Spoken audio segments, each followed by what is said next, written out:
Hi, welcome to the World Beat Cultural Center. And we're very grateful to Makita and Jesse for allowing us to schedule this event at this venue, which I am in love with. I wish I had been here before. I plan to come back again. My name is Mike Copass. I know many of you in the audience. I work with Progressive Democrats of America, and I'm also a member of San Diegans for 9/11 Truth. And we're very grateful, very blessed to have two very interesting, compelling, dynamic speakers here tonight. Ellen Hodgson Brown and Don Paul. And I'm going to introduce Ellen first. We'll be speaking on a presentation, and then Don Paul later. So I first learned about Ellen Brown's work about a year ago, and I was looking into, I was invited to speak to a biotech conference, counter-conference, and I was looking into natural cures, cancer, all the things that the regular Merck, Pfizer, pharma companies don't do. And I came across a book by Ellen Brown I looked at a review of. And then shortly thereafter, I'm a scientist, I'm a total geek, microbiologist, full disclosure. Then later, literally a few weeks later, reading and researching about the financial crisis. And there's another article by a really similarly named person, Ellen Brown. I looked, it was, again, Ellen Hodgson Brown. I thought, wow, this is the same Ellen Brown. What a keen and sharp intellect to be able to write so well on such a range of topics. And I started reading, following the articles that Ellen Brown posted. I found her website, which is Web of Debt. And yes. And when I found that she had a book out called The Web of Debt, The Shocking Truth About Our Money System and How It Can Break Free, I immediately bought a copy. It was actually hard to get on Amazon. I think that it had gone off the Amazon shelves. There are copies available in the back. I bought it for a number of family members. It's a wonderful read. Ellen Brown has a marvelous gift of turning what would seem to be a dull topic, economics, global finance, into a potboiler. Literally, I couldn't put it down. In fact, I read it a second time, straight through afterwards. And I particularly recommend Chapter 22, The Tequila Trap, that I hope Ellen will speak about, the real story about the illegal alien invasion, which it goes into history that we don't normally read about the deliberate economic destruction through the devaluation of the Mexican peso and the horrific effects it's had on the Mexican economy, and the connection there between mass migratory pressures in a nation whose economy was deliberately destroyed, and a concern that you see the same pattern ready to happen again. Rapacious gangs of financiers, they work for Goldman Sachs and Citigroup. When you have a deliberate speculation, deliberate devaluation, destruction, and then sometimes the same people appear on the scene as the saviors, the technocrats, the experts. And this is a pattern that we should be concerned about.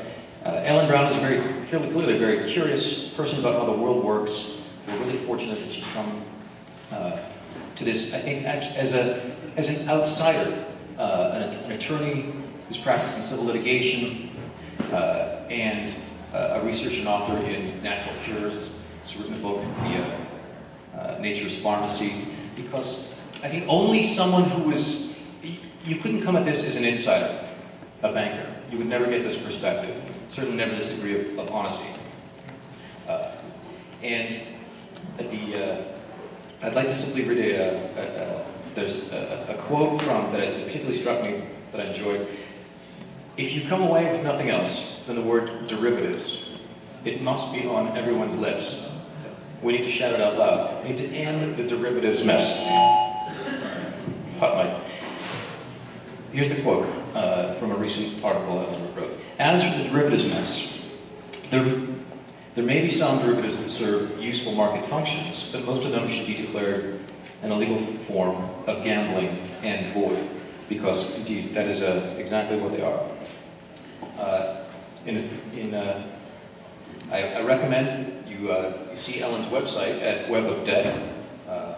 She has an article on, a recent article on how North Dakota has its own bank, one of the few states that is not insolvent. And this is an option that insolvent, bankrupt states such as California might be able to follow. So, again, I can't say enough about the book Ms. Brown has written. I'm deeply grateful not only for the book, but for her presence with us here tonight. And I'd like to turn it over to her presentation. Thank you, Ellen Brown.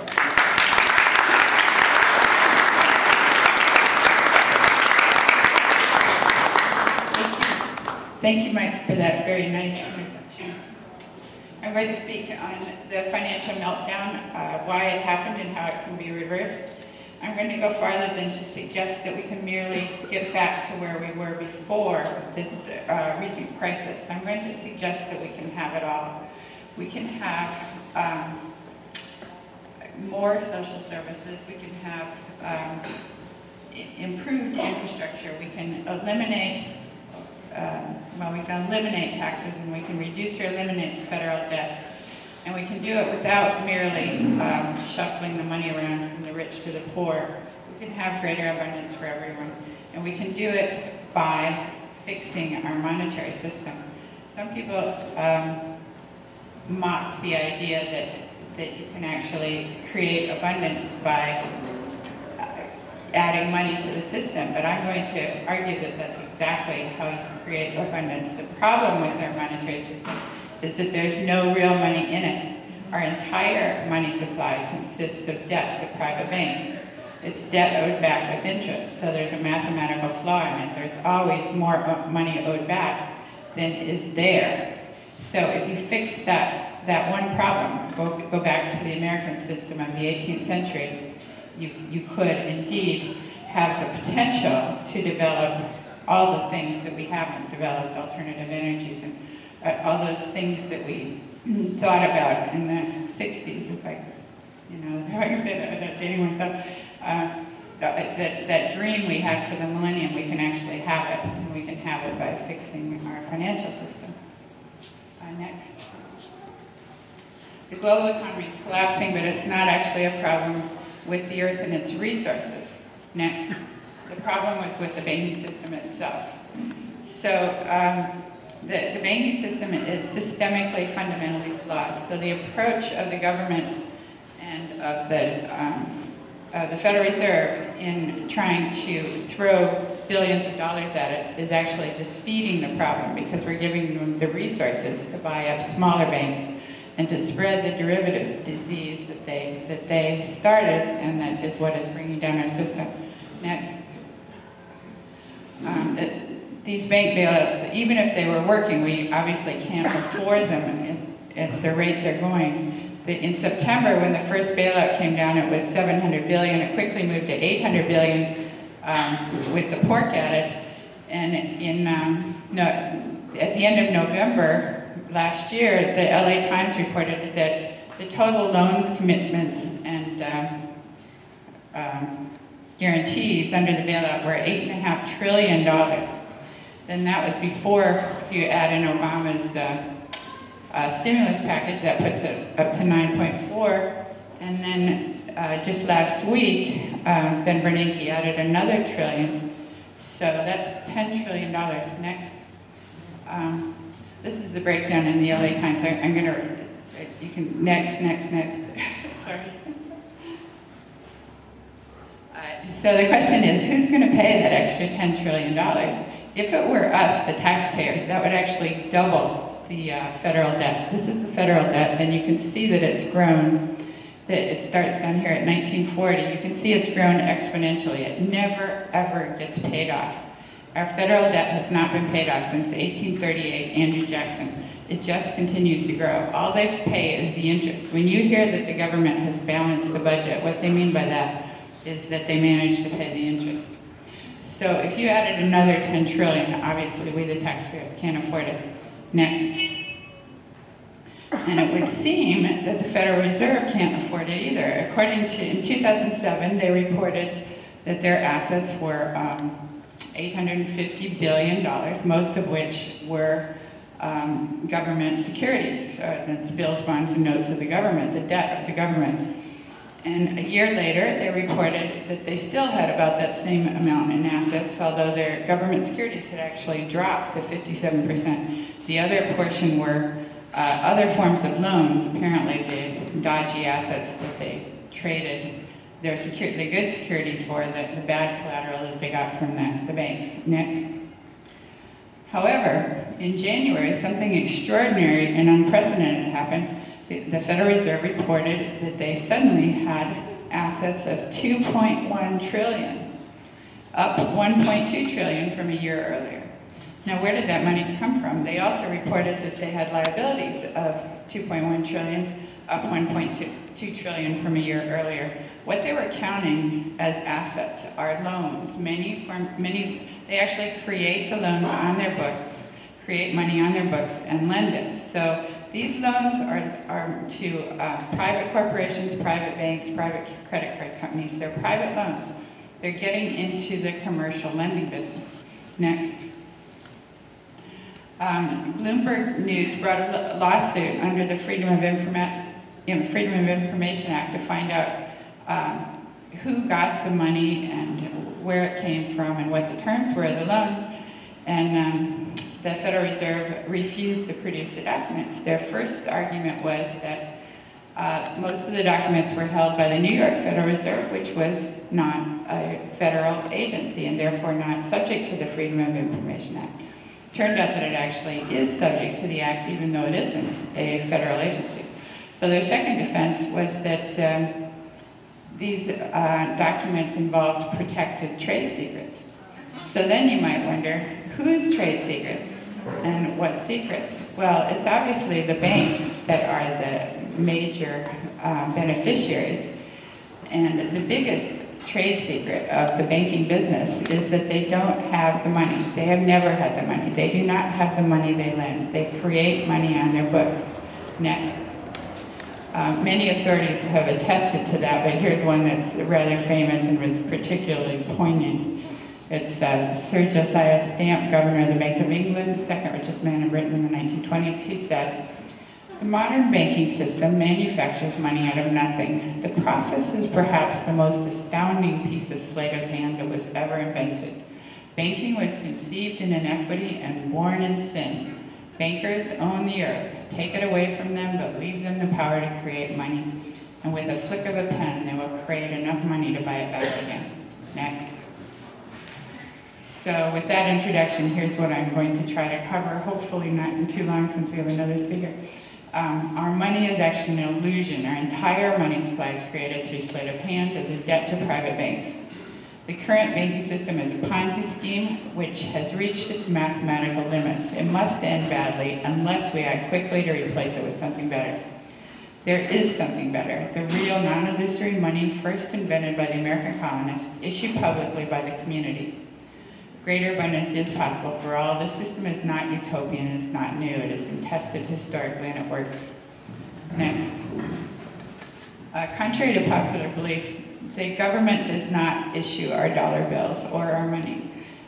What the government issues are pink pieces of paper called bonds or debt. Next. Next. And it trades them for green pieces of paper which are printed by the Federal Reserve and lent to the government.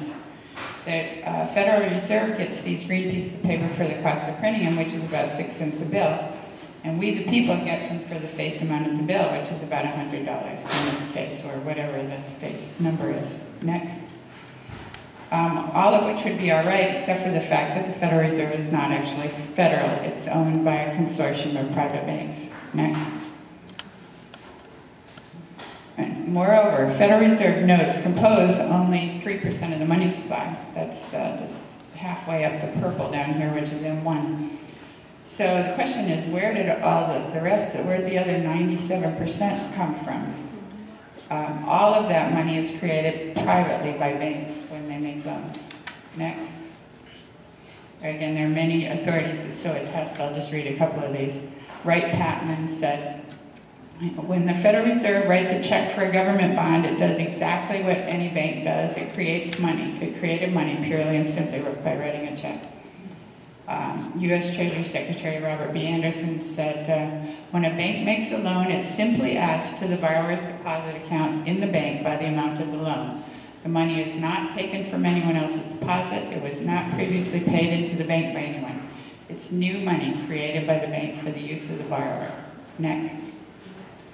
So there's more and more of those. Next. Next. This is from the Federal Reserve itself. It's a booklet called Modern Money Mechanics, which was last published in 1992, or last revised. It says, the actual process of money creation takes place primarily in banks. Banks do not really pay out loans from the money they receive as deposits. If they did this, no additional money would be created. What they do when they make loans is to accept promissory notes in exchange for credits to the borrower's accounts. Loans or assets and deposits or liabilities both rise by the same amount. Next. So basically it's done by double entry bookkeeping.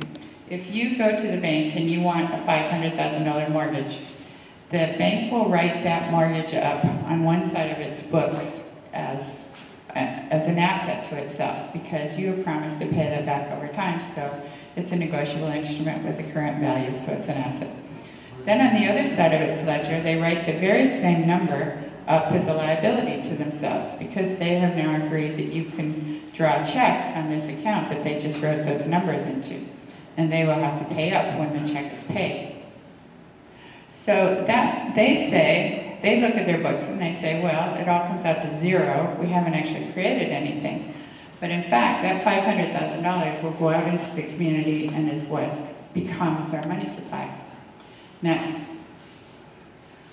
So it's all done based on something called the reserve requirement. This is, again, from the Federal Reserve. It says, if the reserve requirement is 10%, for example, a bank that receives a $100 deposit may lend out $90 of that deposit. If the borrower then writes a check to someone who deposits the $90, the bank receiving that deposit can lend out $81, etc. Next. This is more easily seen in this chart, which comes from Modern Money Mechanics. So you would think that if, normally when you think of a 10% reserve requirement, you think that the bank gets a certain deposit, they hold back 10% of it, and they lend out the other 90%. That's not true. You can see from this chart, that's $10,000 deposit there on the bottom. They never ever lend out your money. If you go in, you never go to the bank and the bank says, I'm sorry, we just lent your money to Mr. Smith for 30 years, so you'll have to come back later. They always have your money when you ask for it. That's why it's called a demand account. They have enough money to meet the demand, but they don't really have the money. They just keep the limited amount they need for the 10% of the time that people can come in for their money. So in this chart, you have $10,000 and then then they make a loan on top of that, which is 90% of 10,000. So they make a $9,000 loan, and then that money goes out, and you'll write a check on it, let's say, and then somebody else will deposit that check into another account somewhere in the system, maybe in the same bank, maybe another bank, and then 90% of that can be lent, etc. So it all expands until the $10,000 deposit becomes $100,000. Next. And obviously when the money supply expands, that's inflationary. Next. This is a chart of the value of the dollar. You can see that it's going down in the same way that the money supply itself is going up. Next. The secret of the banker's success is something called the miracle of compound interest. It's a miracle if you're the lender, not necessarily so good if you're the borrower. You can see from this chart, this is at 6% compounded annually.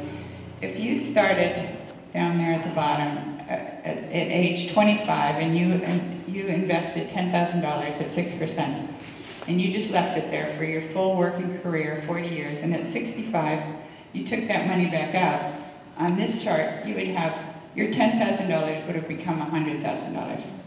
So it's quite exciting for the investor that that's possible, but then the question is, where did that other $90,000 come from? Next. That explains why you can't have an all-gold system. If you had a finite fixed amount of gold and you allowed lenders to lend 10% of the gold at 6% interest, compounded annually, so that they were fully loaned up at all times, they kept lending and lending, in a mere 40 years, they would have all the gold. And that has actually happened historically, where the money lenders would lend out the gold, and pretty soon all the peasants were in debtor's prison, and then they rioted, and then the king evicted the money lenders. Yeah, and that happened in England. Next. So the secret of the scheme's success is also its fatal flaw. It's a pyramid scheme. You have to continually be sucking new borrowers in at the bottom in order to create the money to pay the interest that isn't created in the original loan. That's where the flaw is, that the banks lend the principal, but they don't lend the interest. And so somebody somewhere has to continually be taking out new loans to create that interest. So this scheme has gone around the world in the last 300 years. Until now, everyone has been locked in debt. The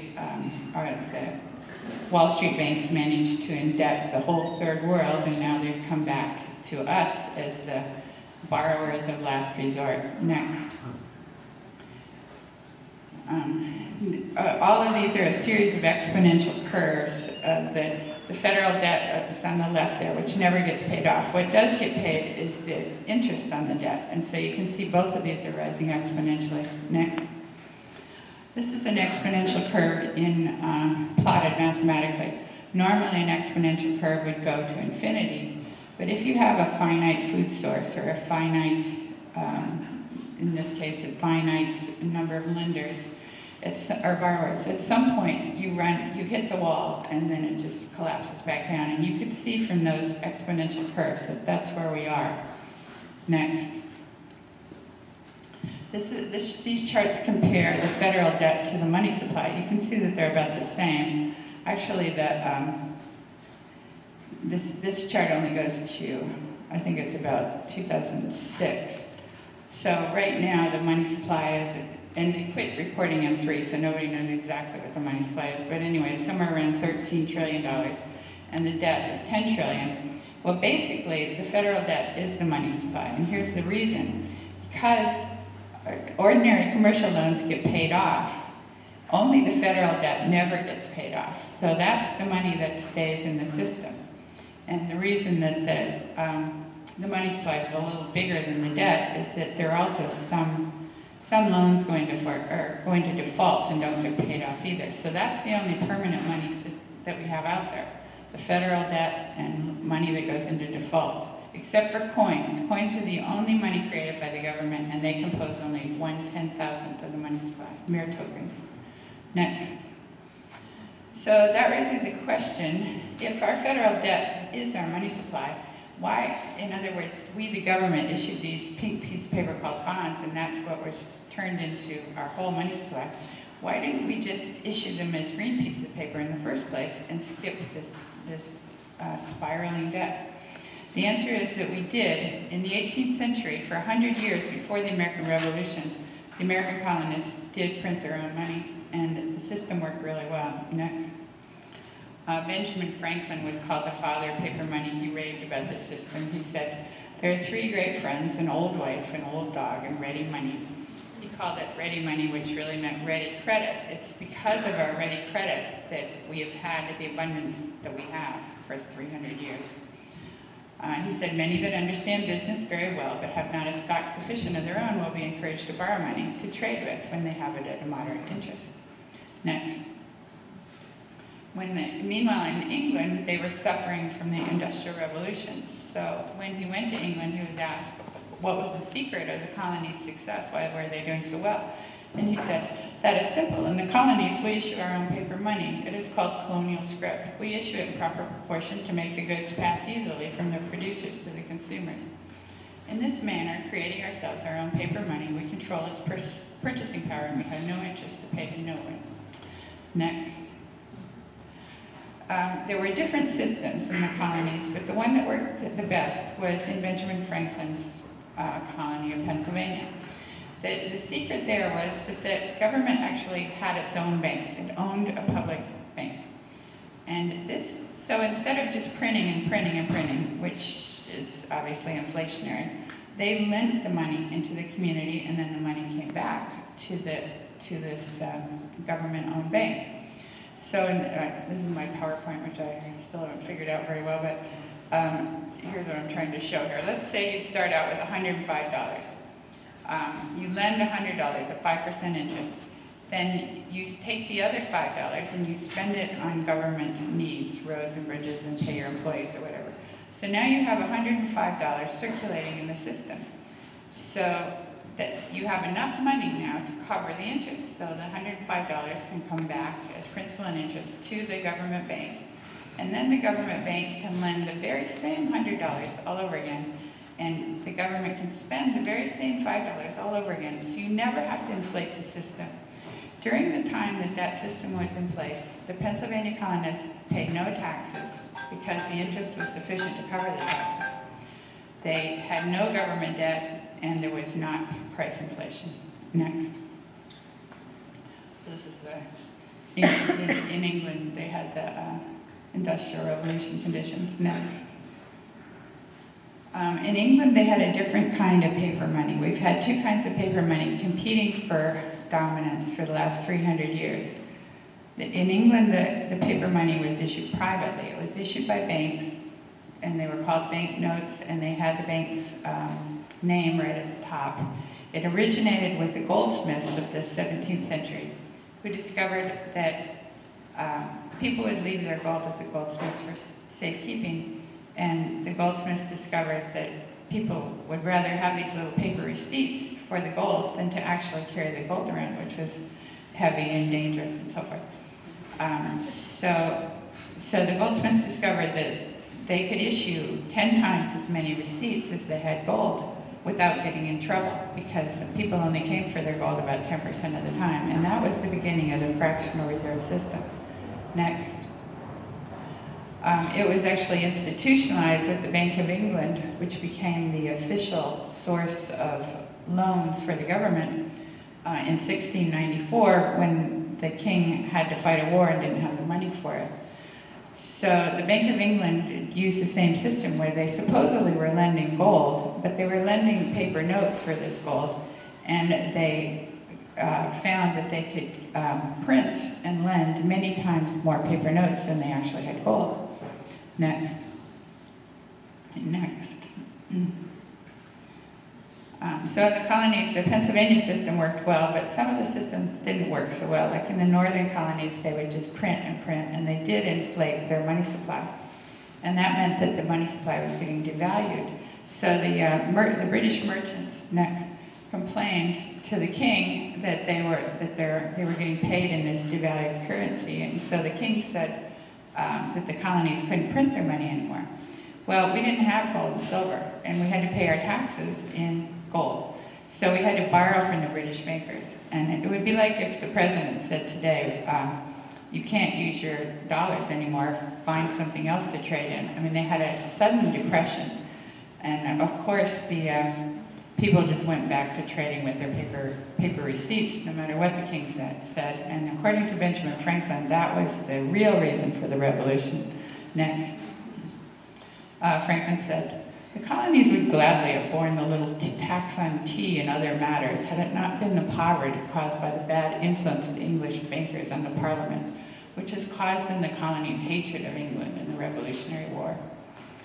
And there's an English historian who expanded on that, and he said, issuing their own scrip was the monetary system under which America's colonies flourished to such an extent that Edmund Burke was able to write about them. Nothing in the history of the world resembles their progress. It was a sound and beneficial system, and its effects led to the happiness of the people. Next. In a bad hour, the British Parliament took away from America's representative money, forbade any further issue of bills of credit, these bills ceasing to be legal tender, and ordered that all taxes should be paid in coins. Consider now the consequences. This restriction of the medium of exchange paralyzed all the industrial energies of the people. Ruin took place in these once flourishing colonies. Most rigorous distress visited every family and every business. Discontent became desperation and reached a point, to use the words of Dr. Johnson, when human nature rises up and asserts its rights. Next. So that meant war, but we didn't have any money to fight a war with. So the colonists fought and won their war with these paper receipts. It was an international first. People marveled around the world that we had no war and no money, and we managed to defeat a major power. Next. However, the British used a technique that had been perfected by Napoleon, which was to counterfeit our money. So the British came in with the ships in the harbor in New York and with printing presses on them. So they were madly printing our currency and giving it to anyone who wanted it. So this caused our money supply to be devalued. Everybody blames it on the government, but in fact, the continental, or the provisional government put a ceiling on how much they would print, and they did not print anymore. They were very responsible about it. It was what caused the continental to be devalued almost to zero was, first of all, this counterfeiting by the British. Second of all, the fact that it had to compete with other currencies. So it's just like third world currencies today. If the short sellers go in and they can short sell and bring it down, the currencies can trade like they're a commodity. So obviously anybody who had a choice would take gold over this paper of an army that might not win. And they'd also take the states or the provinces' notes over these notes, because the provinces had a judiciary and police force, etc. Next. Next. So by the time they got to the Constitutional Convention, the Founding Fathers were so disillusioned with this paper money that they couldn't agree whether to put it in the Constitution or not. So they just left it out. Next. It's not clear from the Constitution who has the power, certainly not the power to issue the forms of money we use today, but even paper money. It says, the Congress shall have power to coin money, and that's all it says about the power to create money. It doesn't mention paper money, and obviously it doesn't mention electronic money, which is what most of our money is today. Next. Meanwhile, outside the Constitutional Convention, there were riots because the people wanted their money. The soldiers wanted to be paid. So, next. Alexander Hamilton, he also had some big war debts, so he knew he had to do something, so what he did was resort to the Bank of England system. Next. They set up the first U.S. bank, which was 80% privately owned to start with, and was eventually 100% privately owned. And it, like the Bank of England, took gold and lent many times that sum in paper notes. So it magnified the gold, and this actually worked, and Hamilton managed to pay off the debts and got the economy going again. But the problem is we got locked into this inherently fraudulent system where things were being lent that didn't really represent anything. Next. So Jefferson was always suspicious of Hamilton, but he originally was also suspicious of paper money. Next. However, by 1813, he had come around to realizing that the real problem wasn't what the money was made of, but who was issuing it. He said, although we have so foolishly allowed the field of circulating medium to be filched from us by private individuals, I think we may recover it. The state should be asked to transfer the right of issuing paper money to Congress in perpetuity. Next. I better move faster, so I'll skip this next. And Andrew Jackson also was highly suspicious of the bank, so he shut down the second U.S. bank. He said, if Congress has the right under the Constitution to issue paper money, it was given to use themselves, not to be delegated to individuals or corporations. Next. So Abraham Lincoln actually favored a central bank because after Jackson, we had no official currency. There were just all these wildcat banks, and they were competing with each other, and it was very untrustworthy. But Lincoln stepped into a situation where he was immediately faced with a war, and the British bankers who actually wanted to cripple the North with debt were going to lend money only at 24 to 36% interest. And Lincoln knew that would bankrupt us, so he said thanks but no thanks and he went back to the colonial system, which was government issued money, the greenbacks. Next. These are some greenbacks. Next. And that actually worked, and we won the war. And not only that, but we had, during that period, we had an unusual period of development across the country. I think I'll skip this conspiratorial part because I don't have a lot of time. Next, next, next. So the National Bank Act was passed, but it allowed private banknotes to become the national currency. It was actually the forerunner of the Federal Reserve Act. Behind it all was the Rothschild bankers who had come to dominate in England. Amschel Rothschild, the father of the patriarch of the Rothschild, famously said, "Allow me to issue and control a nation's currency, and I care not who makes its laws." And that has been their modus operandi ever since, to control currency privately and make it look like governments were doing it. Next. Next. So the private bankers got in control, and there were a series of depressions because the banks didn't actually have enough money. And so when people figured this out periodically and they would go with their paper notes to get their gold and there wasn't enough gold, they'd all rush in at once and then the bank would have to close its doors. So you had these periods of inflation and depression. Next. William Jennings Bryan led a populist movement in the 1890s to try to get government-issued money. Originally, there was a greenback movement in 1894, which failed to try to get the greenbacks reinstated. So William Jennings Bryan's, the populists then moved into the idea of expanding the monetary base with silver. So you would have 16 ounces of silver would be worth 1 ounce of gold, but that would allow you to issue many more dollars than were then in circulation. They were going through, the farmers and workers were going through a big depression then. Next.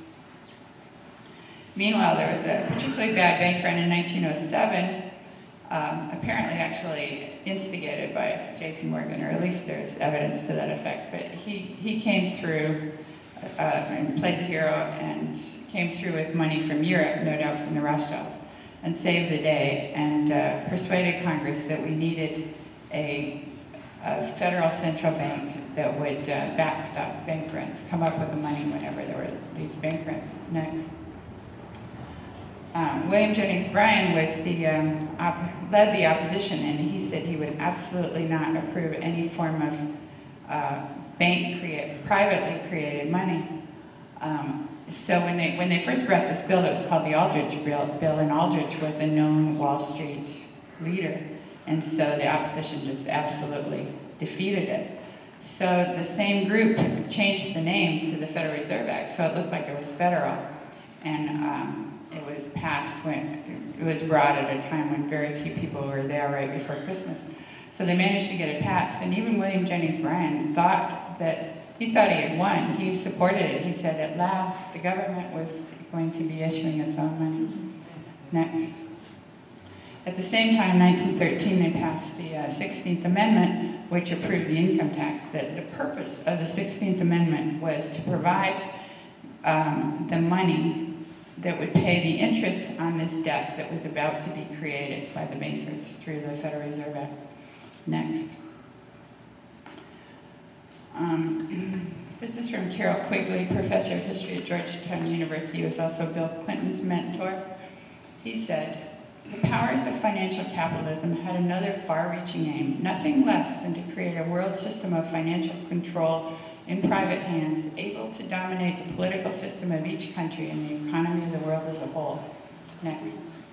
The apex of the system was to be the Bank for International Settlements in Basel, Switzerland, a private bank owned and controlled by the world's central banks, which were themselves private corporations. Each central bank sought to dominate its government by its ability to control treasury loans. So that's what we have today, and it's actually the Bank for International Settlements that caused this current collapse. It did it by something called the capital requirement and the mark-to-market rule. I'm not sure I have time to get into that, but anyway, this system has been going on ever since the 18th century, and they are intentionally trying to get control of the money supply privately. Next. So the Federal Reserve is supposed to backstop bank runs, but it obviously didn't work because 20 years later we had the biggest bank run in history. Next. Roosevelt's response was to take the dollar off the gold standard, and he used something called the Reconstruction Finance Corporation, which was a government-owned entity that lent money in order to get all these programs going. He got the New Deal going with that entity. The only mistake, it worked, but the mistake they made was that they borrowed the money before lending it. And therefore, they were taking with one hand, or they were giving with one hand but taking with the other. And to cover that, they had to raise taxes. So what would have worked better, and what I would argue for, would be the Pennsylvania system, where you merely issue the money as credit. You don't need to borrow it before you issue it. Next. In 1933, the dollar was taken off the gold standard, and after that, the Federal Reserve undertook to have no more such depressions. So their solution, anytime there was a contraction, would be to just pump more money into the system. But to get the money in there, the way money gets in the system is you have to have borrowing. So they would have to create one excuse after another for borrowing, or one bubble after another. Next. In the 1980s, there was the savings and loans collapse, and that was overcome with the stock market bubble of the 90s, when interest rates were lowered very low, and then there was the dot-com collapse, and then the housing bubble was created. You can see that there's something very strange about this bubble. That's not a natural climb. Next. It was done by lowering interest rates to very low levels and by eliminating lending standards, basically. Relaxing, they said, but basically anybody who wanted a loan could get one. This was done next. The banks normally would not want to take these risky loans, but the reason they were willing to was that they had no intention of keeping them. They devised a way to package up the loans as securities and sell them off to investors. Next. And in order to get the investors to take them, they supposedly protected the loans with something called derivatives. They sold off the risk to yet another set of investors. These are with something called credit default swaps. But in fact, this was just gambling. It was totally gambling. There was nobody checked to make sure that they had the loss reserves that you would have to have if you were actually an insurance company. This is what AIG got into, but they didn't call it insurance, and therefore they didn't have to set aside the reserves to pay off on these bets. They called it credit default swaps, which are utter gambling. Next. The beauty of derivatives is you don't actually have to own anything. You can bet, just like you were at a horse race, you can bet on the horses without owning a horse. You can bet on the tea in China. You can bet on the interest rates. And these bets were on whether loans would default. But for instance, on General Motors, there are like 10 times as many derivatives or credit default swaps as General Motors is even worth. Next. This became such a popular form of betting or investing that by the end of 2007, the derivatives market, according to the Bank for International Settlements, was up to $500 trillion. That's the whole gross domestic product of all the countries in the world is only 60 trillion. So that's obviously an impossible number. Next. The whole system, it was an exponential curve heading to infinity until the things started to collapse with when two Bear Stearns hedge funds went bankrupt and they had to open their books because their investors wanted their money back, and so they tried to put these things up for sale, these collateralized debt obligations, and nobody would buy them. Well, that's the mark-to-market rule. The Bank for International Settlements imposed this rule that the banks have to value their assets according to the last market price, even though these loans may actually have some value because people are paying in on the loans, but if nobody wants to buy this bundled security, the banks have to mark it at zero, and then they don't have the capital they need to make their loans. Next. Next. So the attempt of the Treasury and the Federal Reserve originally was to bail out the banks by throwing billions of dollars at their books in order to try to get this dodgy collateral off their books. They're trading the dodgy collateral for good U.S. securities. The problem is there's $165 trillion worth of derivatives on the books of U.S. banks. There's $62 trillion in credit default swaps. So it's obviously more than we, the taxpayers, can pay, even if that were the way to do it. Next. Next. This shows the derivatives on the books of different banks. There's actually only 3 banks that hold almost all of the derivatives. Bank of America, 38 trillion, JP Morgan Chase, 90 trillion, Citigroup, 38 trillion. So actually, if you just let those 3 banks go bankrupt, you would pretty much solve the derivatives problem. Next. So what's the solution? Jefferson said, I believe that banking institutions are more dangerous to our liberties than standing armies. If the American people ever allow private banks to control the issue of their currency, first by inflation, then by deflation, the banks and corporations that will grow up around them will deprive the people of all property until their children wake up homeless on the continent their fathers conquered. The issuing power should be taken from the banks and restored to the people to whom it properly belongs. Next. So I think that is the solution, is to return to the 18th century system of the colonists. But people normally think that would be hyperinflationary. Next. But look at this chart of inflation. You can see that all through the 18th century, there was virtually no inflation. And also in the 19th century, there was little inflation, largely because we were on the gold standard, and so what we had was these inflations and depressions, but they equaled out over time, even though it was a very hard way to get there. So where we've really had inflation is since we've been on the Federal Reserve note. You can see it's there in 1933, or that was when the dollar came off the gold standard. So we've never had the kind of inflation that we have right now, which is all due to this private banking system where the real inflation is caused by the fact that producers have to cover the cost of interest in everything they make, so they have to raise their prices to cover interest. Next. If you add money to the system, but you use it to produce things, you do not create inflation. For example, if you have 100 widgets and $100 competing for them, the price will be $1 a widget. If you add money to the system so that you have $1,000 competing for 100 widgets, the price will go up to $10 a widget. But if you use that $1,000 to create widgets, so that you create 1,000 widgets, the price will stay at $1. So it's all a question of what you do with this money. The reason Zimbabwe has a terrible inflation problem, or the Philippines, or Argentina at one time, is that they have used the power of the printing press to pay off foreign loans.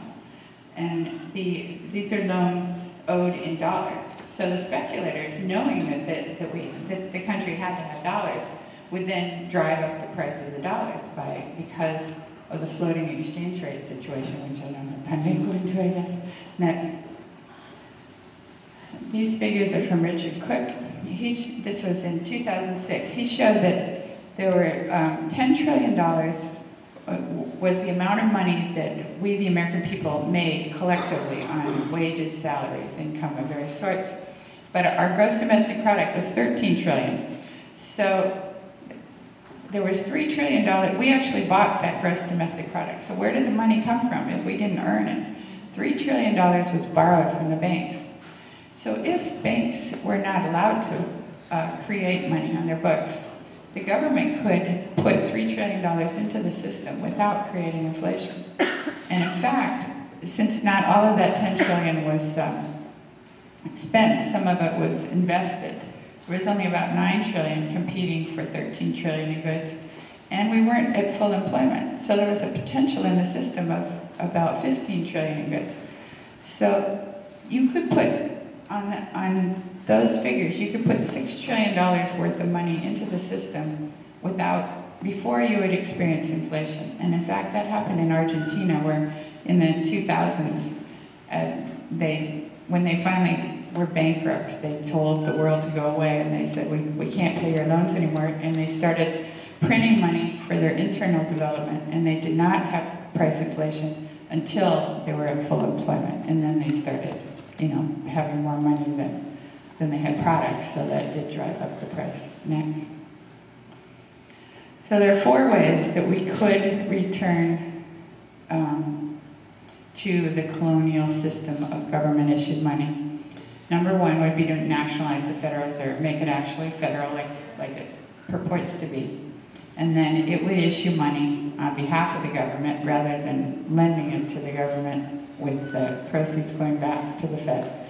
Number 2 would be these bankrupt banks, instead of bailing them out, put them through bankruptcy in the ordinary way. What you're supposed to do is the FDIC receiver comes in, and you don't give them government money to pay off their creditors. You just use whatever's money's there to pay off the creditors. They stand in line according to seniority, and they take what there is.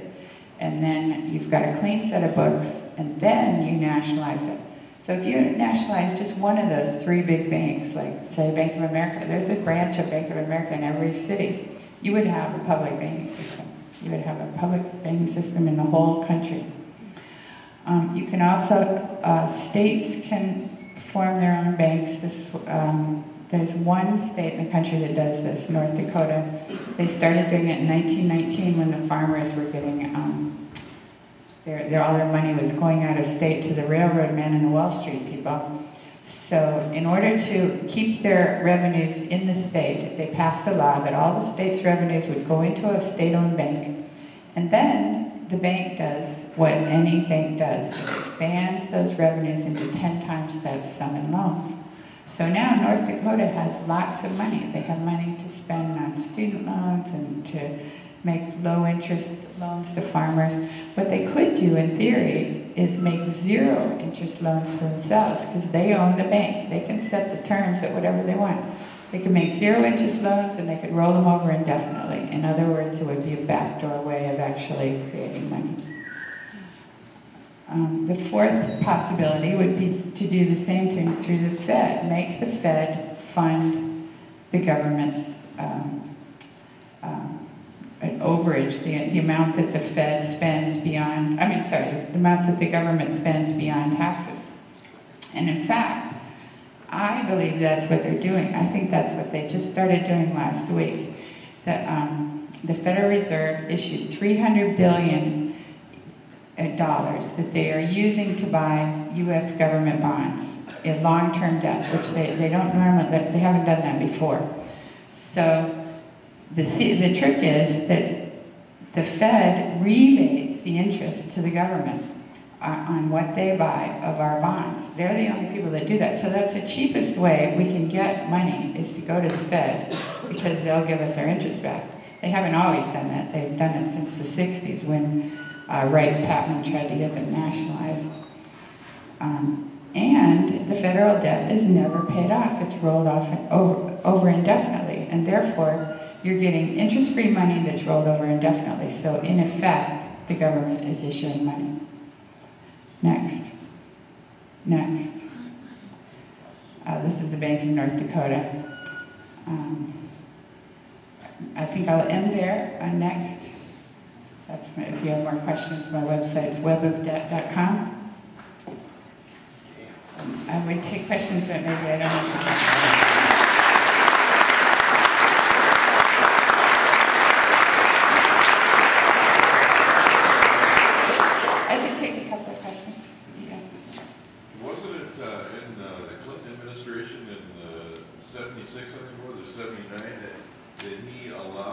State chartered banks to go international, and that was one of the basis of the crisis we went into. That was the opening of this lot of control of the state system and opening the probability that damage would go beyond the borders and allow the, yeah. That's a good point, and that's something I would like to research more, because there used to be a state banking system that was not under the Federal Reserve. Right now, all banks have to comply with the Bank for International Settlements requirements, because we're all in this system. But it would be better to have a state system with state-controlled banks. Yeah, a key point here, Ron Paul and Dennis Kucinich are both, there's a bill to do what you're saying the solution is here, which is to put the Federal Reserve where it belongs, creating a being constitutional. Now, why aren't we yelling about this? Why aren't we out in the streets like in Argentina? Yeah. So you get it back to the constitutional monetary system, we're not going to do anything. Because we're just all in the Titanic until we go back to a constitutional monetary system. Why aren't you talking about that now, right now? Well, I totally agree. We should go back to the Federal Reserve should be under the Treasury. It should be a government-owned entity. Is it a big secret that this bill is before? There's a bill. Ron Paul has a bill to do what you're talking about. Well, Ron Paul's bill is, I think his bill is actually to abolish the Federal Reserve, but it's still, I think his bill is actually to abolish the Federal Reserve, but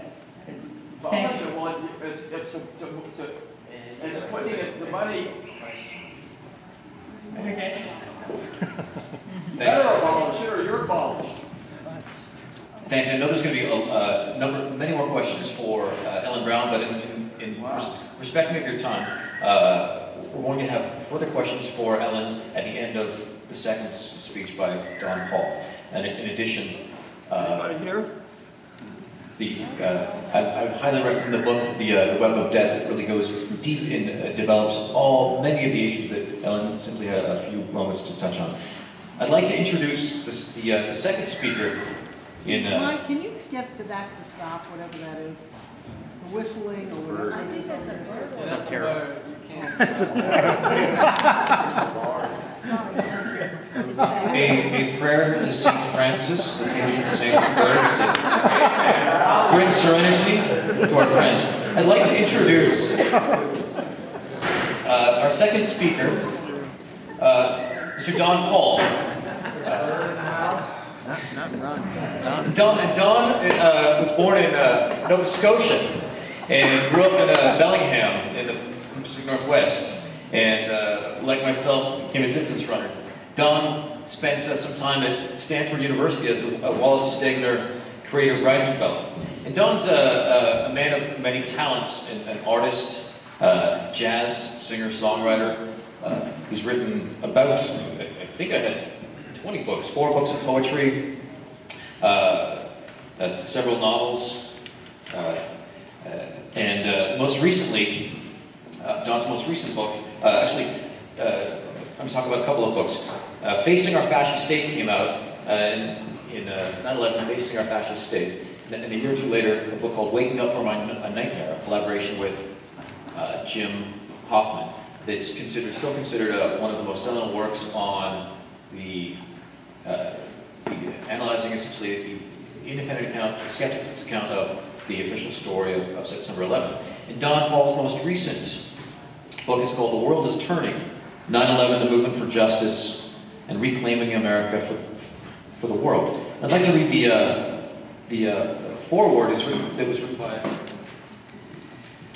a man named Kevin Ryan. The World is Turning, 9/11, Movement for Justice and Reclaiming America, combines 2 earlier books by Don Paul and much other material into a single volume. This book of books, including pieces that expose 2008's bailout of commercial investment banks, altogether takes us on a crucially revealing journey into realities and lies that shape our present. Most importantly, this record of 7 years' work gives us tools to penetrate layers of deceit, to perceive guilt, arrive at justice, and free ourselves. That by Kevin Ryan, co-editor of the Journal of 9/11 Studies. And I'd like to, where did you go? Yes, and we're very grateful to have the participation of Don. Don lived in San Francisco, worked with low-income housing residents in Bayview Hunters Point with a group called Housing as a Human Right. And after the hurricane and the flooding devastated New Orleans, Don Paul moved there to work with a group called Common Ground Relief in rebuilding the destroyed housing in the lower Ninth Ward.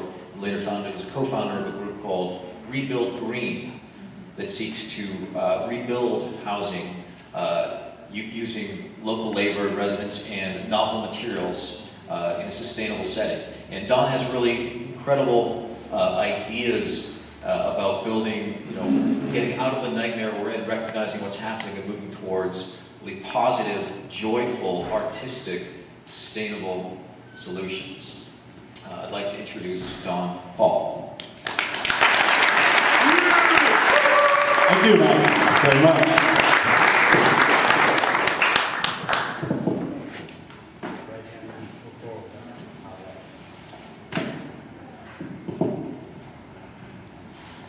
Thank you very much for coming out on a Sunday night. It's kind of a reunion for me in a lot of respects. Firstly, because I've become close with people in San Diego, in large part due to the San Diego Citizens Grand Jury that we held here in April of 2007, about 2 years ago. But we'll come to that very shortly. This is a quote that I saw Ellen also present to you. I'm going to use quite a lot of quotes that will fly by. And it's a quote from Carol Quigley's book, Tragedy and Hope, which this particular analysis, to me, brings in the most cogent form what the overall intention is that we're dealing with here.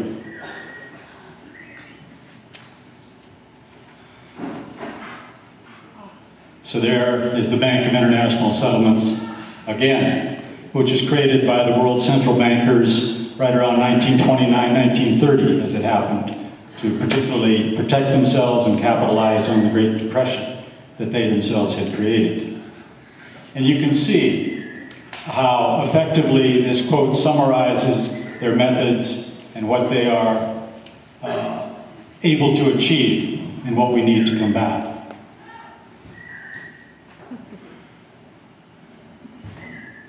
So this is Kevin Ryan's quote about the San Diego Citizens Grand Jury, which I felt was one of the proudest moments by the citizens of the United States since the terrible day of 9/11, which has led us into a 21st century of state-enforced terror.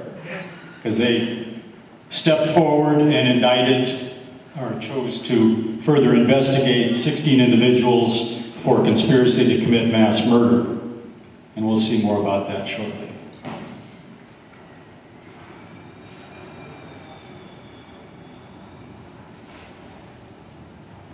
So again, I went beyond even the usual narrative of who was responsible for that particular act of false flag terror and tried to, I think, get at the root of problems that we need to address. And there they are. Yeah, give a hand to the San Diego Citizens Grand Jury, because I was the chief prosecutor and I only asked them to indict Rudolph Giuliani and Jerome Howard, but they chose to indict the head of the FBI through the summer of 2001, a man named Michael Cherkasky. We'll get all to this all later, but good work. That's Wirt Walker. That's his best side.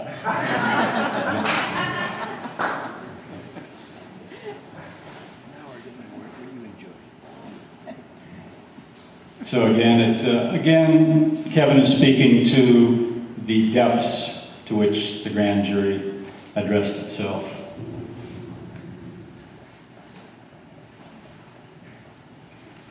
And I think this was felt across the United States because immediately thereafter, We Are Change in New York City confronted Rudolph Giuliani and David Rockefeller and asked them about their curious statements in regard to 9/11/01. Now, we're coming to 2008, 2009, and the other two major subjects I want to address as we progress here, which is the imminent threat of martial law in the United States toward carrying out the agenda of a new world order. And here we hear Brad Sherman last September. By creating and sustaining a panic atmosphere. That atmosphere is not justified. This is between votes on the bailout bill. Private conversations. That if we voted against this bill on Monday, that the sky would fall, the market would drop 2,000 or 3,000 points the first day, another couple thousand the second day, and a few members were even told that there would be martial law in America if we voted no. That's what I call fear-mongering. Unjustified. Yeah.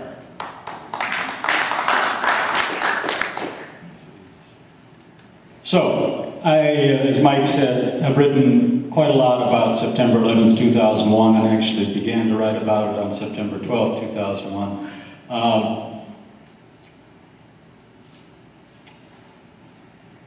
What we can recall is the sheer implausibility of the official story, which I'll deal with also later. But that is the North Tower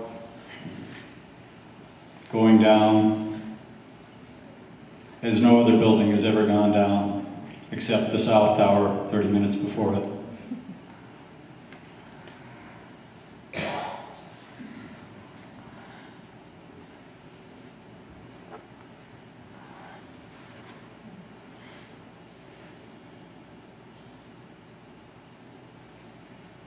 And that was immediately succeeded by a very uniform chorus of induced reaction to us that was part of the PSYOP. What happened on September 11th itself occurred like a feature-length movie in that about every 20 or 30 minutes there was a jolt to our consciousness that we couldn't quite comprehend. So we weren't, at that time, many of us, able to assimilate the actualities and absurdities that were being thrown at us. These are headlines from 63 different U.S. newspapers on September 12, 2001. That was assembled by my frequent colleague, Jim Hoffman. And this quote comes up because 9/11 remains relevant to the Obama administration and its agenda. Obama was speaking a little more than a month ago in defense of his increase of 17,000 troops into Afghanistan.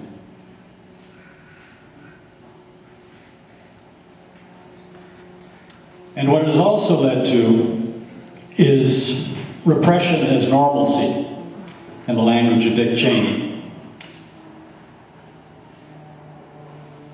The USA Patriot Act, which was obviously prepared long before 9/11/01, was passed in a rush, as we might remember, in 2001, co-authored by Michael Chertoff, who was later the Director of Homeland Security. And here is Dick Cheney himself.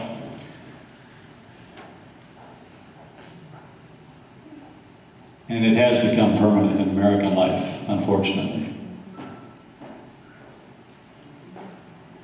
And another interesting incidental effect is that Cheney and his staff were instructed to take Cipro against anthrax on the day of 9/11.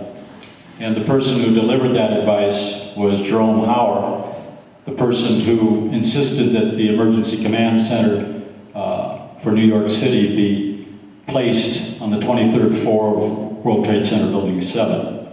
He was also managing director of Kroll Incorporated on September 11th, 2001, and a senior advisor to the Department of Health and Human Services. He coincidentally was also named the chief investigator of the anthrax attacks.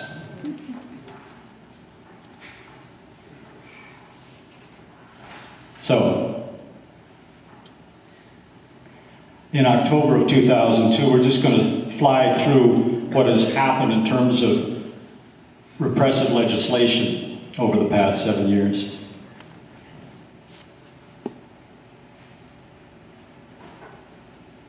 (2004), the end of that, after the vote fraud in the presidential election, they passed by overwhelming majority the means for national identity cards across the United States and in Britain. 2005, the Patriot Act is reauthorized, and another event that I think was in large part a PSYOP, the absolutely needless misery and murder that occurred in New Orleans, you know, behind the overtopping of the levees and the breaking of the levees. 2006, the pace kind of picked up in terms of means of executing a police state here in October, the Military Commissions Act and John Warner Defense Authorizations Act, essentially negating the 130-year protection of the Posse Comitatus Act. 2007, again, a lot of indications that some event was going to precipitate martial law in the United States. And you have the usual keys on the mighty Wurlitzer coinciding with government movements. And then in the summer, you might remember Michael Chertoff had a little intestinal problems, felt that Al-Qaeda might strike a beach somewhere. And as you, again, lots of harmony from the mighty Wurlitzer. So, what I'd like to do now, I expect that this audience is very conversant with realities of 9/11/01, but I know that I was speaking with a couple before the event, and they were telling about the difficulties in educating people, in their words. So in this new book, The World is Turning, there's about a dozen pages devoted to a brief guide that proves that the World Trade Center Twin Towers were demolished. So, firstly, you need to communicate to people, I think, the sheer size and strength of the structures. They were each about a quarter-mile high. Each of them weighed about 485,000 tons. Each contained 47 central steel columns that were 4 feet or more thick at their base.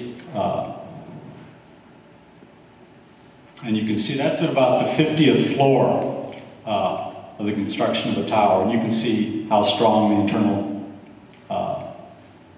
columns are.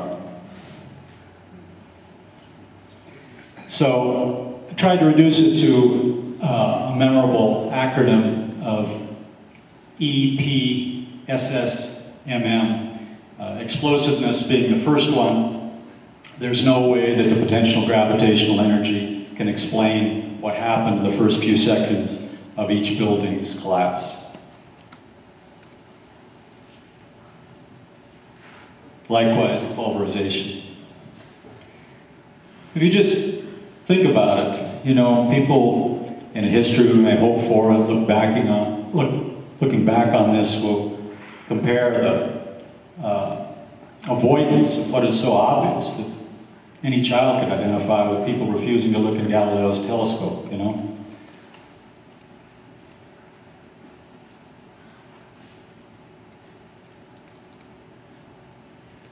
And then there was the speed. You remember the structure of each tower, you know.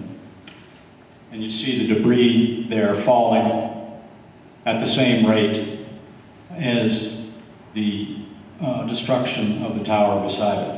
All those columns and the 3-foot deep or thick beams. And then the symmetry. Amazing that they fell straight down into their own footprint, as no buildings ever have, except those that are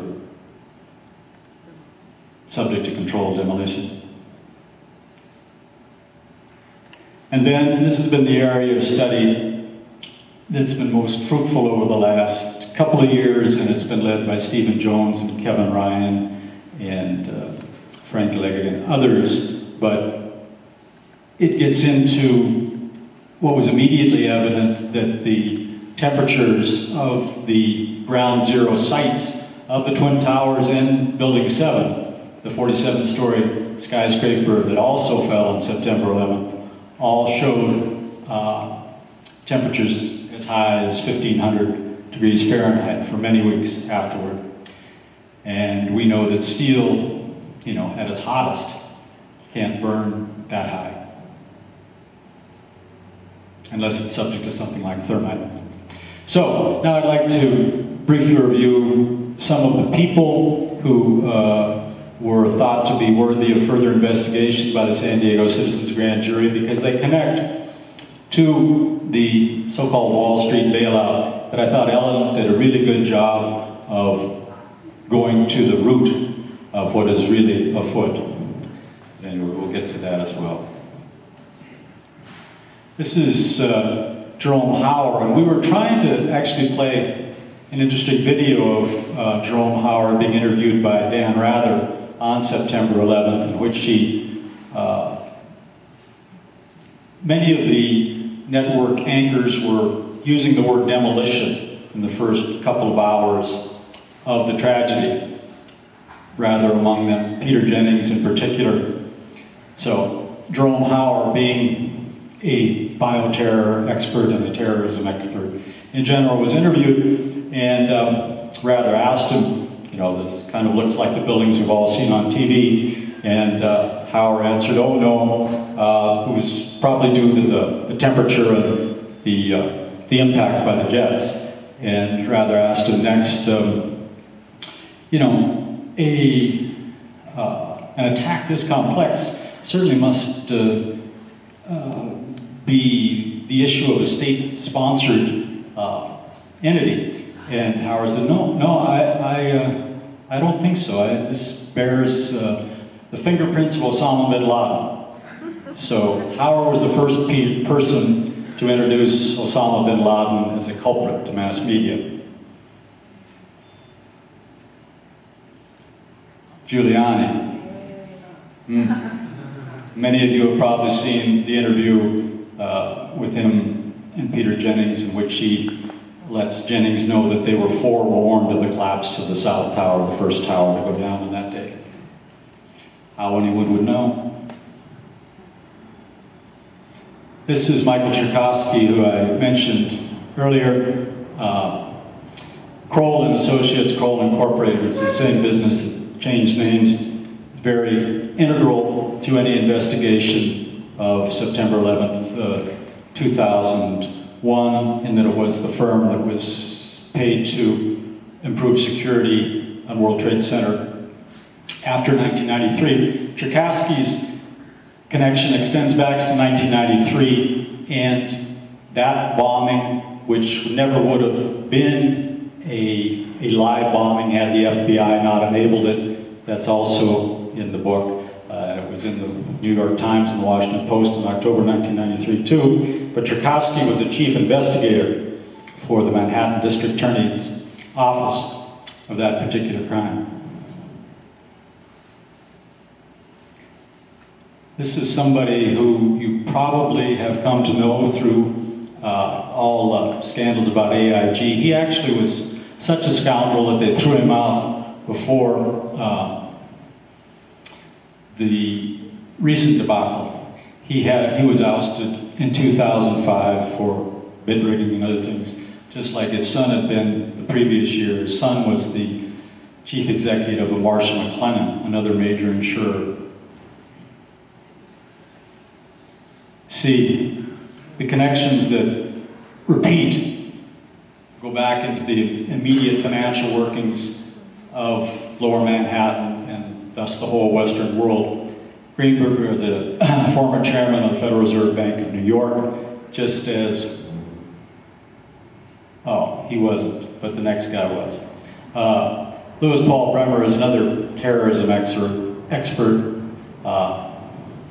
and he was an executive in Marsh & McLennan, 295 deaths. on that very same day, he suggested that Marshall McLennan make some money by introducing a counterterrorism consultancy. He later, you'll probably remember, became the chief U.S. hammerman in Iraq. Yep. This is the guy I meant.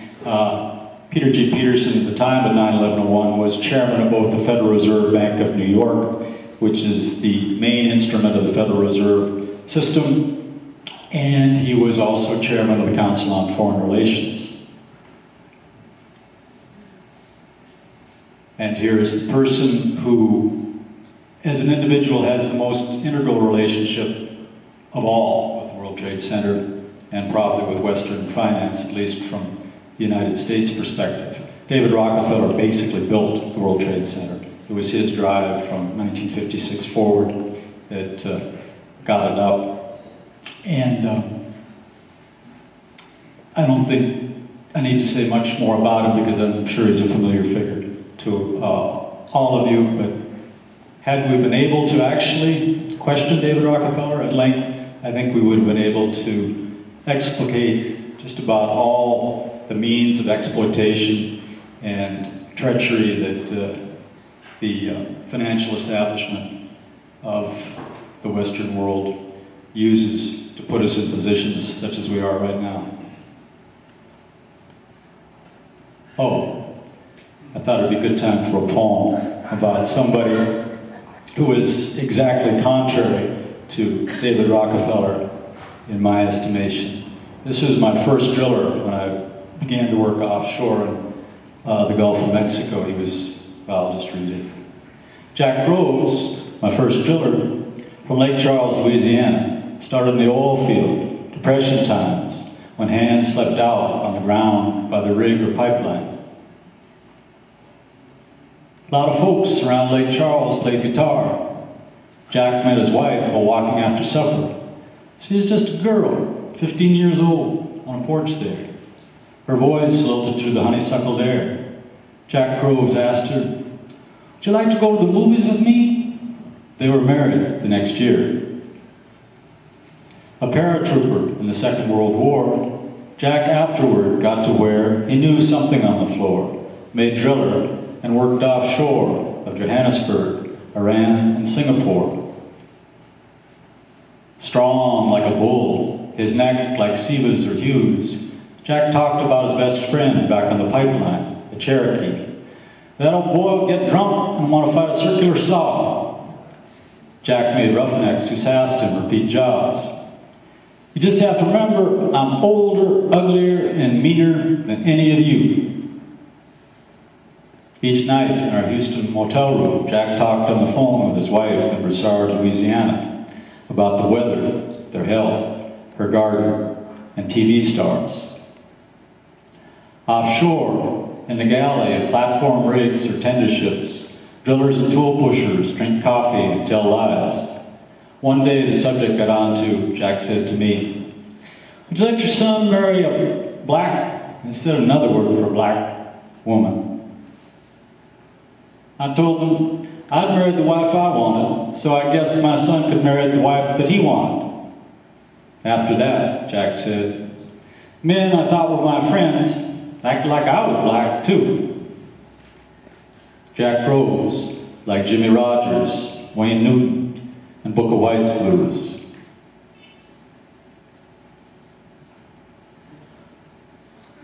Back to Wall Street.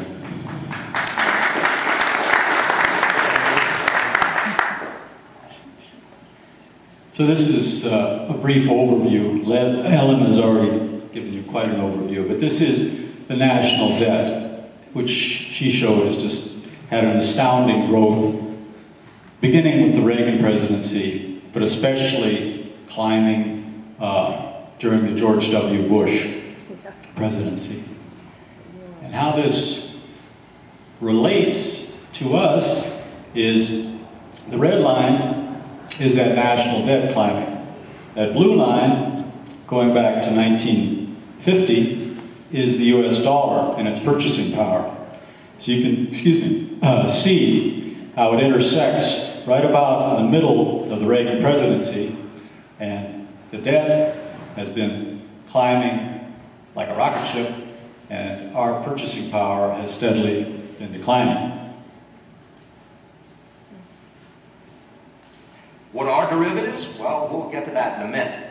For now, let's just say that they're highly exotic, little understood, and virtually unregulated securities that now make up, according to the Wall Street Journal, a $35 trillion worldwide market. And So, it's not like they came out of nowhere. That was 1995 on network television. Steve Croft was talking about derivatives. So they've been a long time coming and building. This is a brief review of how corporations have merged and tried to sustain their illusory gains. And also, I kind of want to keep detailing the web that connects, well, I think, of the orchestrators and the perpetrators. So here we have AIG again with Maurice Greenberg and his other positions buying into the Blackstone Group, which later became a mortgage holder for WTC7 in 1998. The most famous merger of its time when AOL came together with Time Warner. And then in February of that year, AIG, Blackstone Group, and Kissinger and Associates announced that they will partner.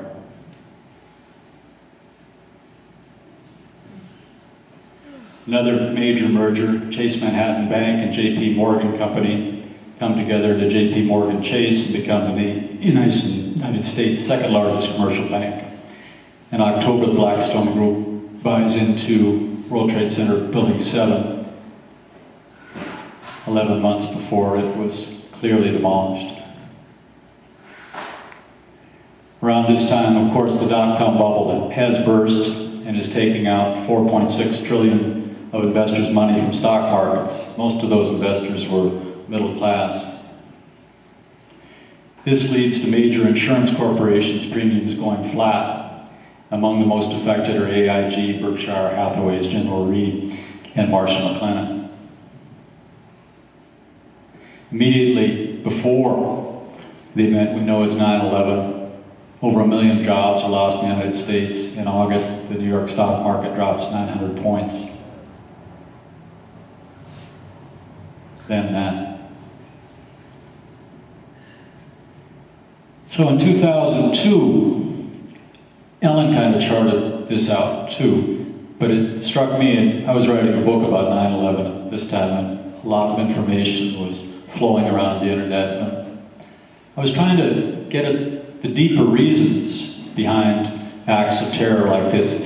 It didn't make sense to me altogether that they had gone into Central Asia just for oil or even for opium. There had to be a deeper and more desperate reason, I thought.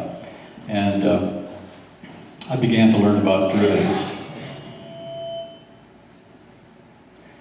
This particular crisis for the banks was partly alleviated by the Iraq War.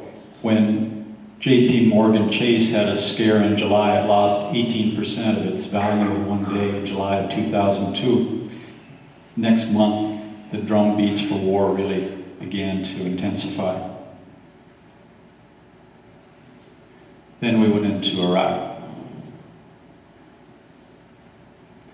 And then all of what I call the God system, GODD, guns, oil, drugs, and debt, profited enormously.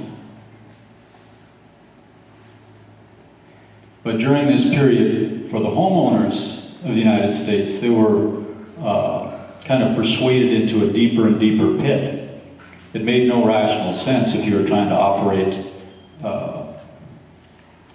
responsibly as a financial lender.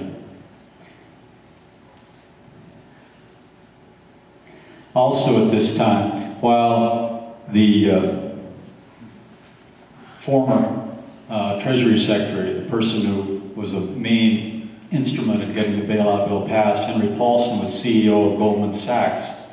See, they were robbing every which way. Ellen didn't have time to get into what she could also relate in her book about how they short futures and work the game every which way. But Goldman Sachs borrowed or got $230 billion from the Federal Reserve System over this 2-year period, but somehow only managed to increase its net value by $20 billion, meaning that it got more than $200 billion free from the Federal Reserve System. There's a little chart of that.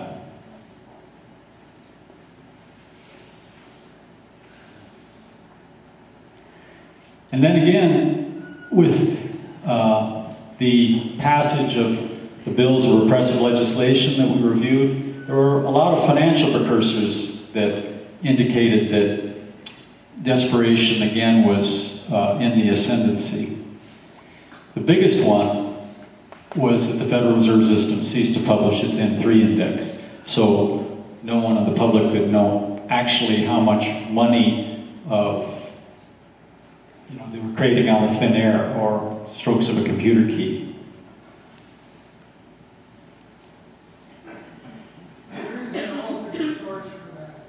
Excuse me? There is an alternate source for M3 information. Oh, good. Well, let's discuss that when we get to the end of the grade.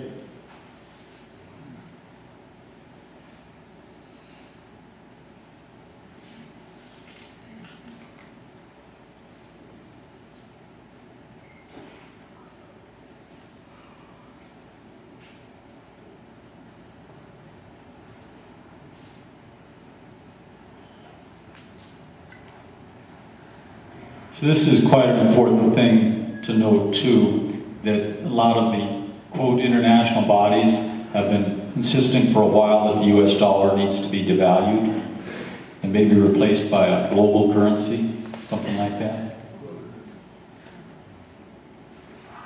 And this was the scare of August 2007.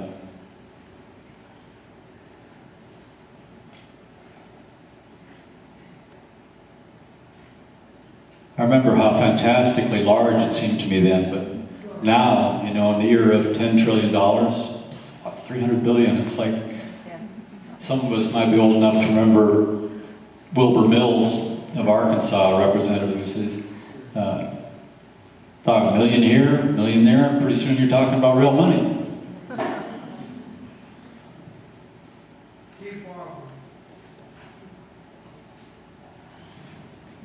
So again, we know about derivatives and how absolutely beyond salvation they are.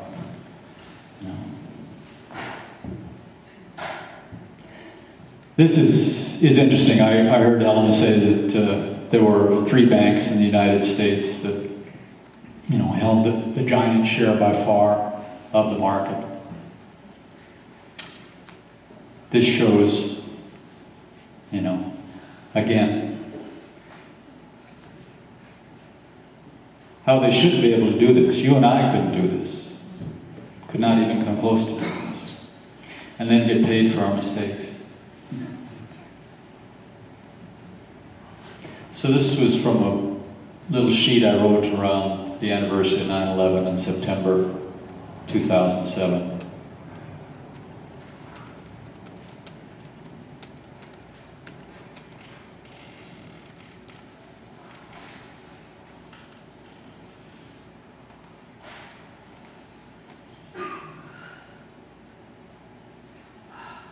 So, this is a 60 Minutes piece from October of 2008, and we've accepted, I want to thank my collaborator, Rob Leslie, who was also a collaborator in that San Diego Citizens Grand Jury and did the wanted poster.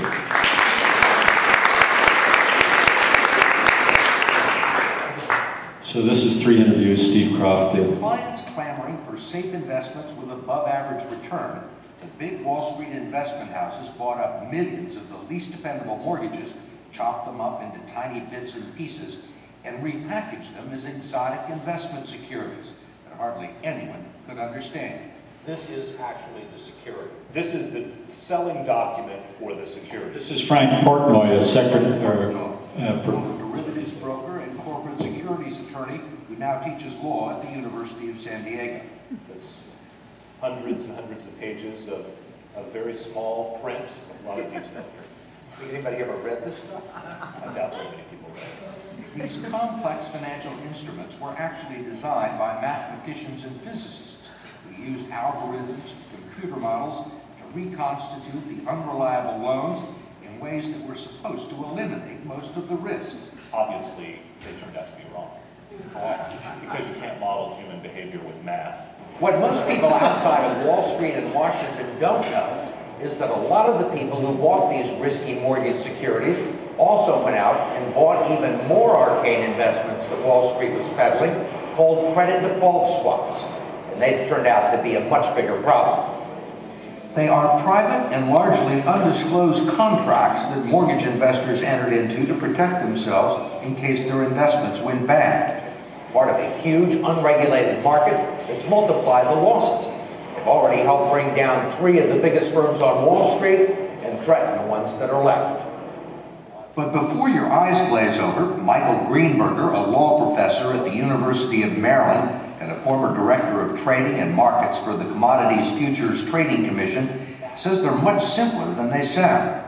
What is a credit default swap? A credit default swap is a contract between 2 people, one of whom is giving insurance to the other that he will be paid in the event that a financial institution or a financial instrument fails. So it's an insurance contract. It is an insurance contract, but they've been very careful not to call it that. Because if it were insurance, it would be regulated. So they use a magic substitute word called a swap, which by virtue of federal law is deregulated. We wouldn't be in any of this trouble right now if we had just had underlying investments in mortgages. We wouldn't be in any trouble right now. It's all the side bets. It's the side bets. Pretty good.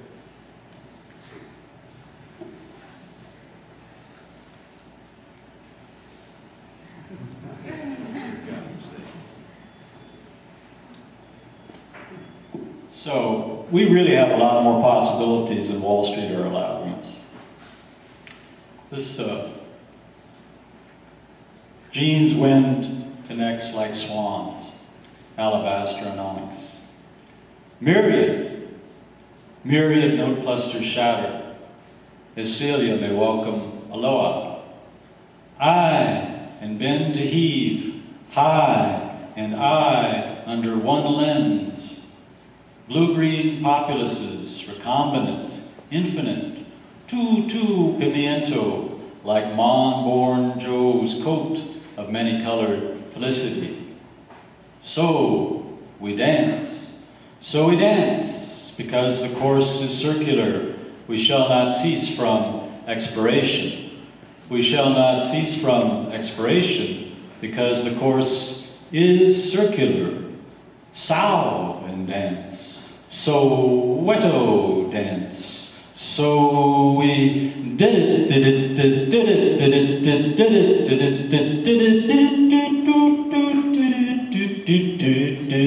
dance.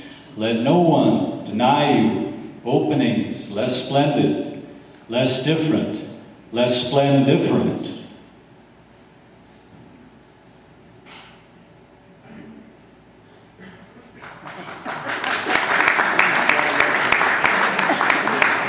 Now this may touch some nerves, but here goes. I personally like Barack Obama as an individual such as one can observe him through media. I especially like him with his wife, but I think he is in an impossible position to carry out what we all, I believe in this room, would hope to be an agenda of true change. Let me show you a few things that are constraining him. So here is Newsweek, which is essentially the organ of the power structure of the United States, coupled with the Washington Post. So here's their new global elite, and of course Barack Obama is the most elite of elites. He's number one. You see that kind of bizarre design around him as well, but this is more consequential. And that same issue, a minor columnist is given one page to basically grill the new President of the United States about a minor scandal that they threw on him within 48 hours of his support of the Republic Steel strikers in December. 2 weeks later, just before the inauguration, we have Dick Cheney re-enter the picture. And that's maybe a little too small to read there, but what it says, what would Dick do? Why Obama may soon find... Oh, wow. Vision of power. Yeah. Yeah. Cheney's vision of power.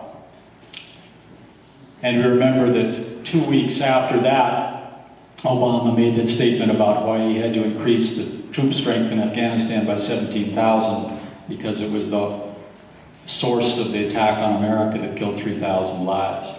And we see, you know, who has paid for his campaign, and it's not surprising that he has to behave as he has behaved over the first 2 months of his presidency.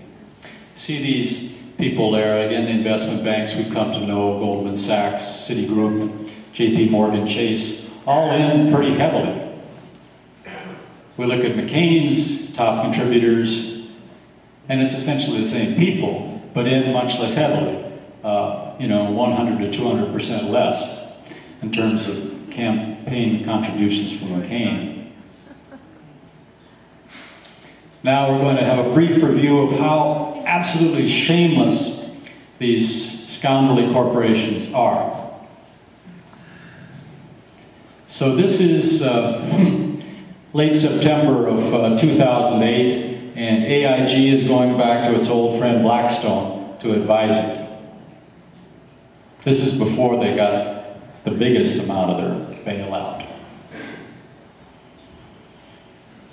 And of course, the Fed itself, is supposed to be representing us, is not telling us where the money is going, who is getting how much, what they're doing with it. You know, it won't even answer its collegial media. Bloomberg has a lawsuit against the Federal Reserve System. Again, another instance, this was very recent, this past week, JP Morgan Chase says that it's going to increase its India outsourcing 25%, meaning those jobs aren't going to be here. It's all business. This is real interesting. Morgan Stanley, in 2007, won the Pennsylvania Turnpike. That's its privatization mandate.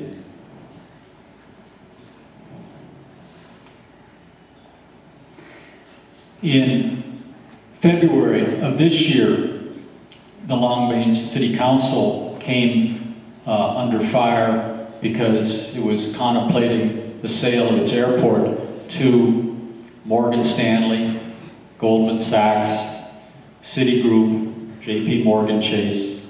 In short, they're taking our taxpayers' money, turning around and buying, you know, basically the infrastructure that surrounds us.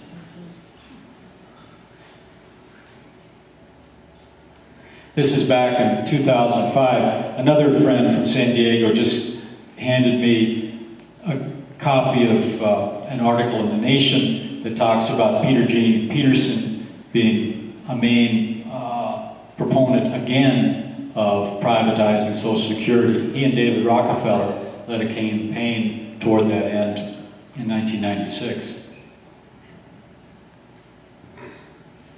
And this is yet another instance of somebody in the Obama administration coming from one of the better debtor speculators, Goldman Sachs again in this instance, and being involved with privatization. Poetry break.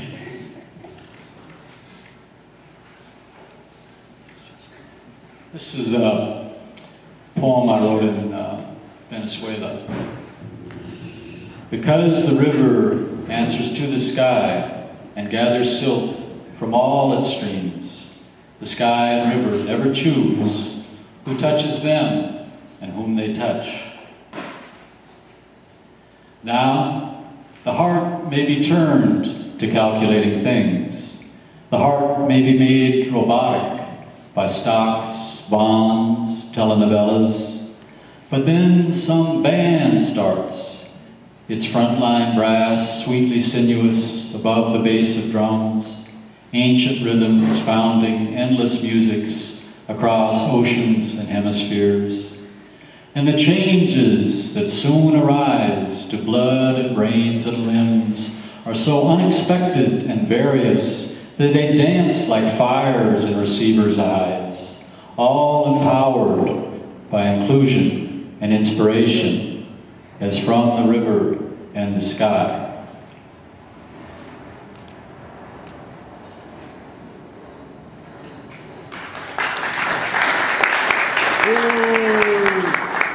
This is a lot more pleasant. Last year I was informed by friends around the San Francisco Bay Area to stop the spray movement against something meant to poison the public of about 10 counties, aerial spraying ostensibly to eradicate the light brown apple moth. So I worked with that campaign and got to know a little more about the agricultural situation in the United States, and then Organic Valley Farms funded me to do something that would help to raise awareness between consumers and growers of organic food. And out of that, I did a 4-page brochure. And this is some of the main points that indicate the power we have. On the front page of that brochure, it notes that there are 850,000 members of the Organic Consumers Association across the United States and 90,000 in California alone. So that's 3 times more than the Prison Guards Union. Could be a very effective political force.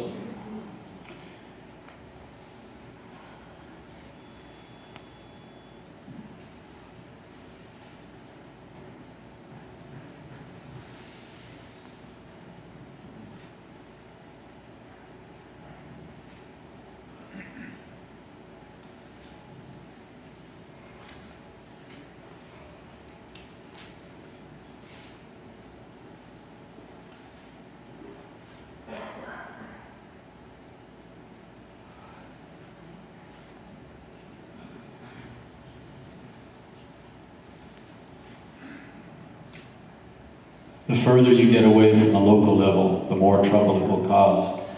That's a statement that has stuck with me.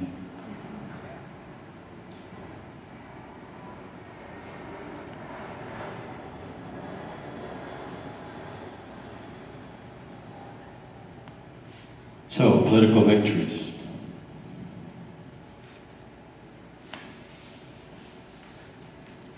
And the capability of funding people just person to person or entity to entity apart from the government.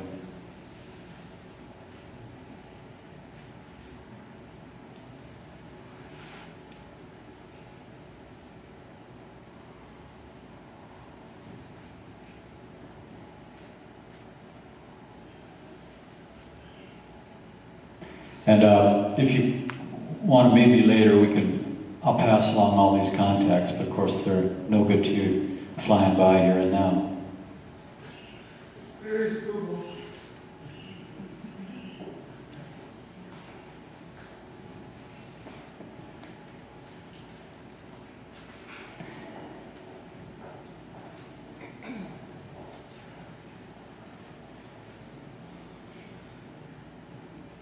What strikes me always in San Diego is how much open land there is. You know, there's a lot of land that could be used for a lot of good things here. This is a kind of inspiring video.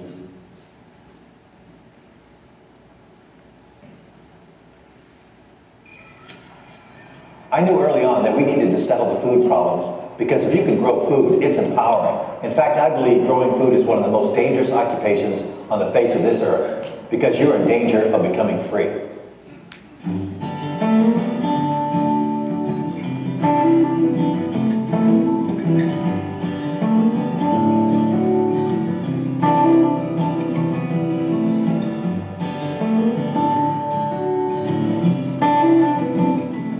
people started paying attention to what we were doing and how we were growing our own food in the city, because we grew 6,000 pounds of fruits and vegetables each year on 1/10 of an acre of cultivated land. I wanted acreage, but we had to make a go of it with what we had. And I think this is an example of showing what you can do if you start with what you have.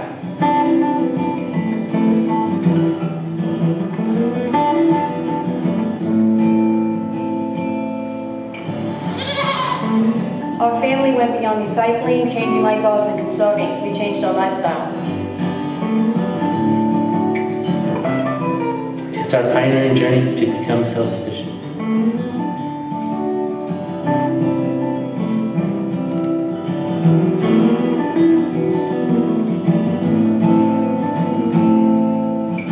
We're urban homesteaders, and this is our little homestead in the city.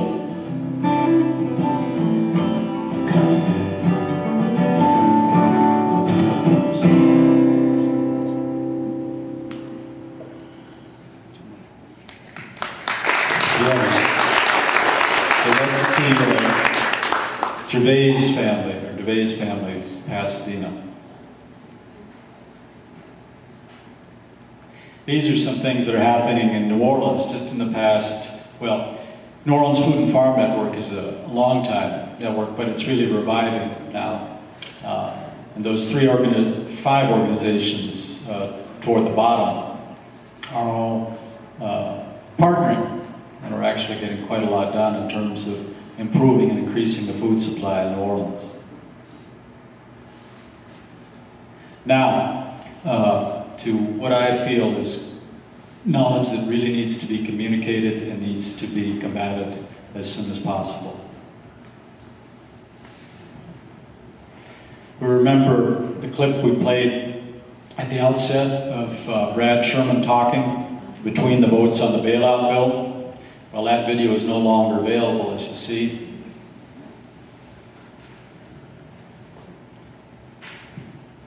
You remember what he had to say.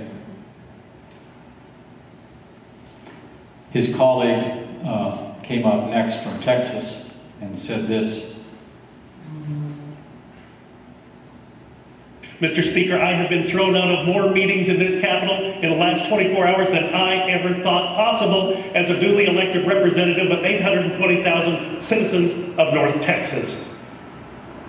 Mr. Speaker, politics is a full contact sport, and I understand that, but it is a full contact sport in the light of day in the public arena. Since we didn't have hearings, since we didn't have markups, let's at least put this legislation up on the internet for 24 hours. That's what Thomas was made for. Let's do that and let the American people see what we have done in the dark of night. After all, I have not gotten any more mail, any more emails on any other subject than this one that is before us today. Mr. Speaker, I understand we're under martial law as declared by the Speaker last night.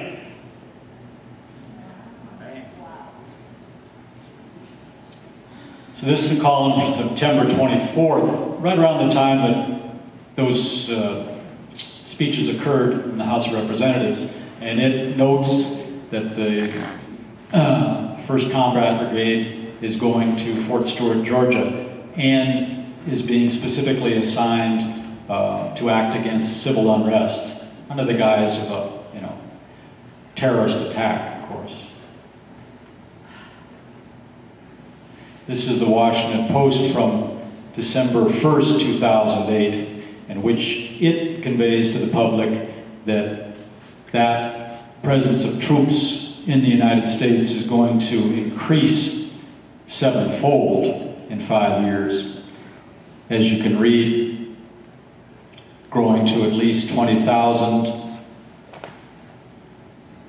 And again, September 11th, 2001 is the pretext used.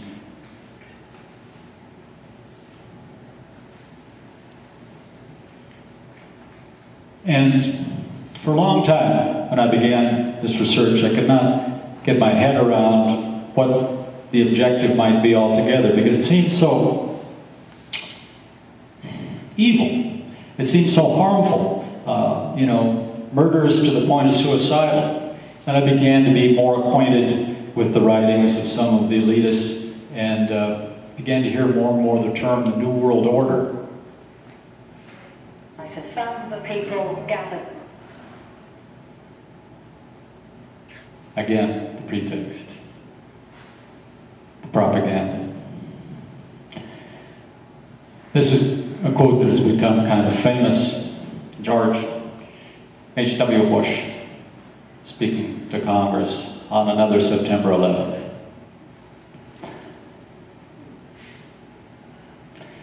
Gary Hart, 3 days after another September 11th, this one 11 years later.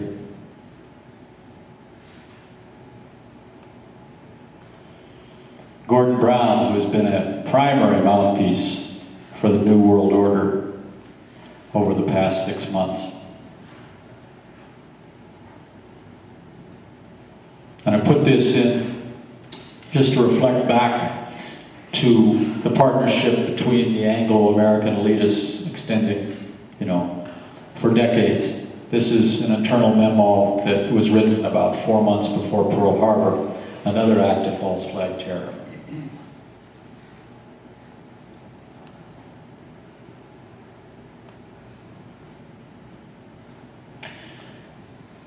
And the drumbeats increase.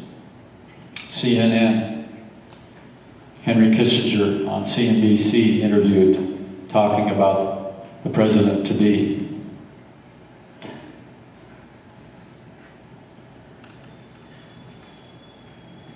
When really a New World Order can be created, it's a great opportunity.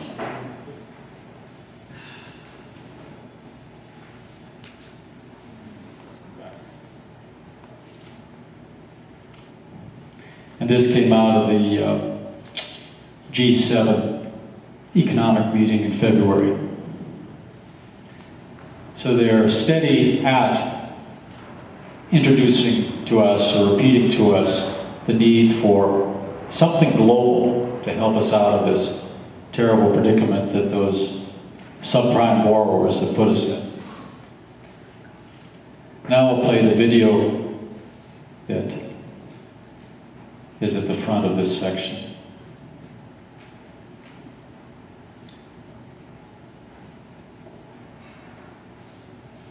As thousands of people gathered to hear Barack Obama deliver a key foreign policy speech on his current European tour. The Democratic presidential hopeful laid out his vision for America's place in a new world order, in a new world order, in a new world order. It's not a new idea. President Bush talked about it back in 1991. It is a big idea. A new world order. President Bush said, and it's a phrase that I often use myself, that we needed a new world order. There's a need for a new world order. I call upon all states to join ranks in order to found the new world order of the 21st century. We have before us the opportunity to forge for ourselves and for future generations a new world order. When we are successful, and we will be, we have a real chance at this new world order. And people talked then, in 1990, of the new world order.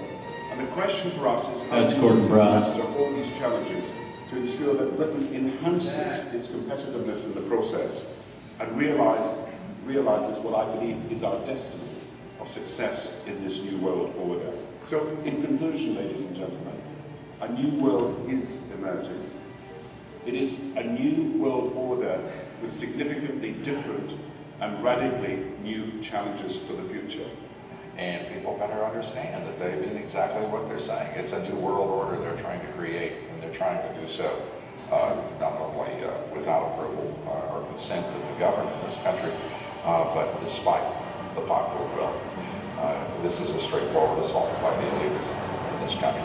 There is a global meltdown coming. It is a global depression, and one world currency and one world financial system is the end game. China said last week they want one global currency. France said yesterday or the day before that they want one world order, a new world order, at the end of this event. Gordon Brown will today call on fellow world leaders to seize the opportunity created by the worldwide economic crisis to create a truly global society. The Prime Minister will use a high-profile speech in the City of London to say that Britain, the US and Europe should join together to create a new, stronger and more just world order. Together, we create a one-world government. A global police state as sinister as anything George Orwell ever wrote about. Where every person on planet Earth will have an RFID chip implanted. It is the first implantable microchip for humans that has multiple security, financial, and healthcare applications. More than 100 law enforcement officials in Mexico are having microchips implanted in their arms. The chips allow a person to be scanned, sort of like a cereal box at the supermarket. Just like the microchips implanted in the necks of dogs and cats, allowing lost pets to be identified, this glass capsule can do the same for humans. A chip in everybody would be the universal monetary system par excellence, because there'd be no escape from it, and you'd be totally under the control of those who issue the electronic impulses in that chip. That's a YouTube video called Emergency Broadcast. Is it still up? I hope so.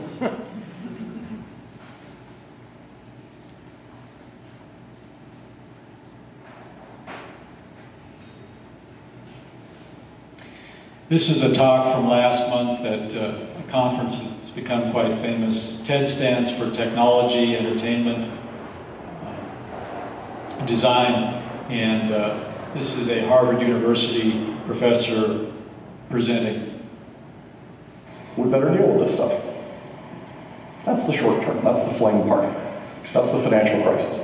Now, right behind the financial crisis, there's a second and bigger wave that we need to talk about. That wave is much larger, much more powerful, and that's, of course, the wave of technology.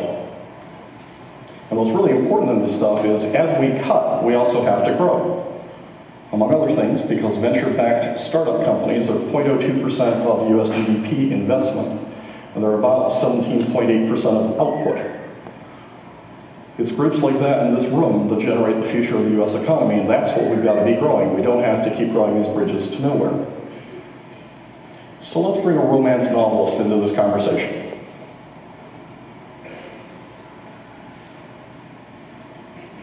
And that's where these three trends come together. That's where the ability to engineer microbes, the ability to engineer tissues, and the ability to engineer robots begin to lead to a reboot.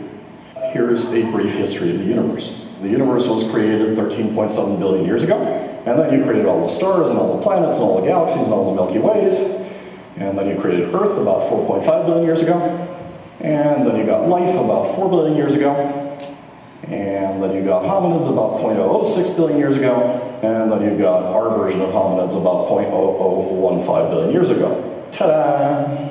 Maybe the reason for the creation of the universe, and all the galaxies and all the planets and all the energy and all the dark energy and the rest of the stuff, is to create what's in this room. Maybe not. That would be a mildly arrogant viewpoint.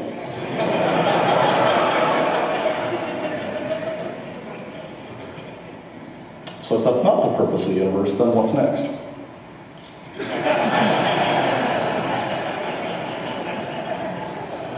And I think what we're going to see is we're going to see a different species of a hominid.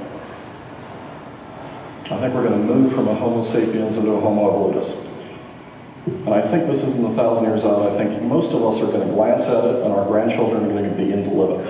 And a Homo evolutus brings together these three trends into a hominid that takes direct and deliberate control over the evolution of his species, her species, and other species. And that, of course, would be the ultimate reboot.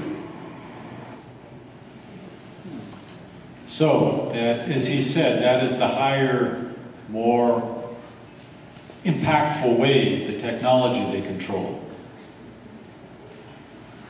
Here's a simpler solution.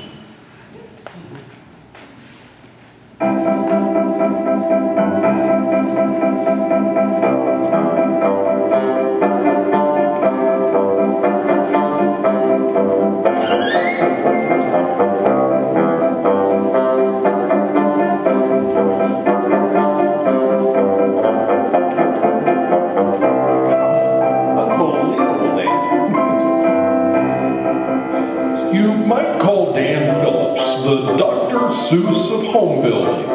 His roof lines bend and light pitch wildly. The angles are all wrong. And the overall design is just, well, weird. Even the building materials are strange, from ceilings lined with picture frame corners to floors paved with wine corks. These are frame corners from frame shops. When they rotate their inventory, they just throw those things away, and of course, I'm standing there. I say thank you very much. These are relish plates up here, and they're vastly more successful as windows than covered with pickles. And I like pickles. I don't have anything against pickles. I like pickles. So what about this mirror on the wall? Those are all just mirror shards. You get those from the dumpster and glass shops, and they're very happy to let you have them. 85% of everything you see here on this property was either headed to the landfill or the burn pile or the salvage.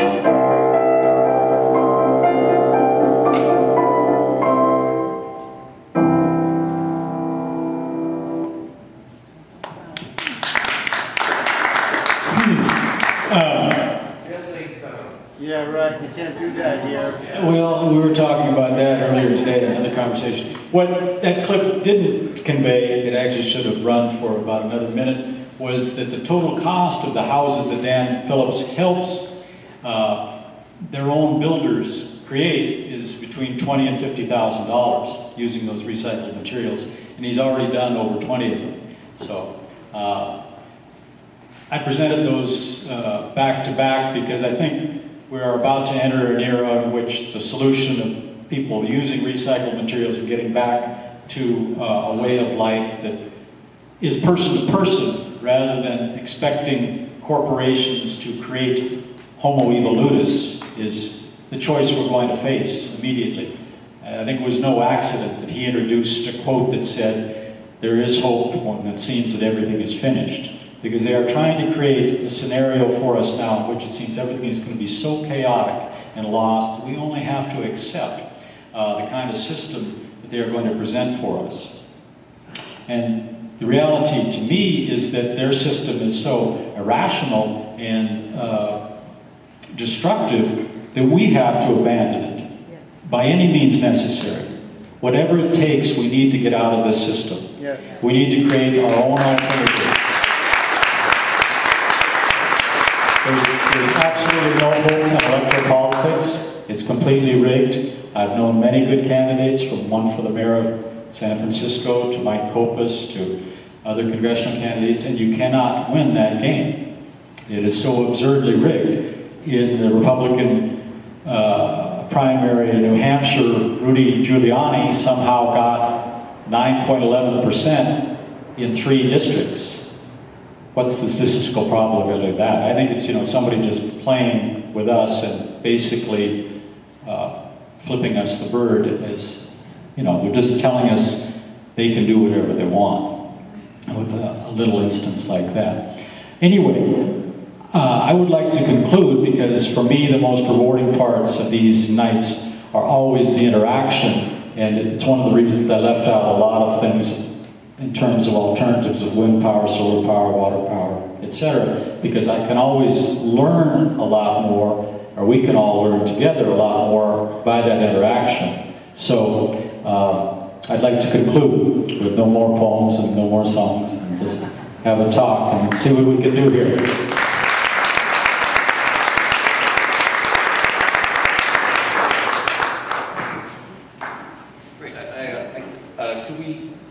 We invite Ms. Ellen Hodgson Brown up here as well. Perhaps we could take questions together, and I'd like to ask you to keep your questions to questions. I know these issues raise a lot of passionate feelings, and sometimes there is a moment of soapbox or grandstand. But please, your questions. Yes.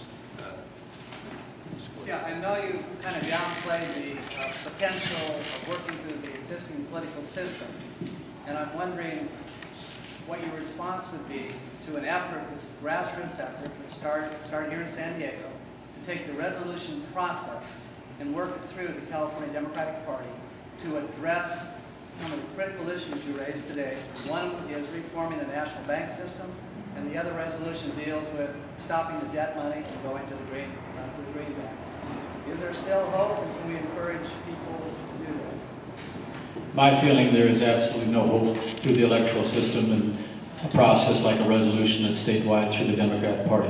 That's my feeling, and I don't think we need any of that apparatus in order to accomplish the changes that we need. I think we can reform the banking system simply by withdrawing our resources from that system and giving it to each other.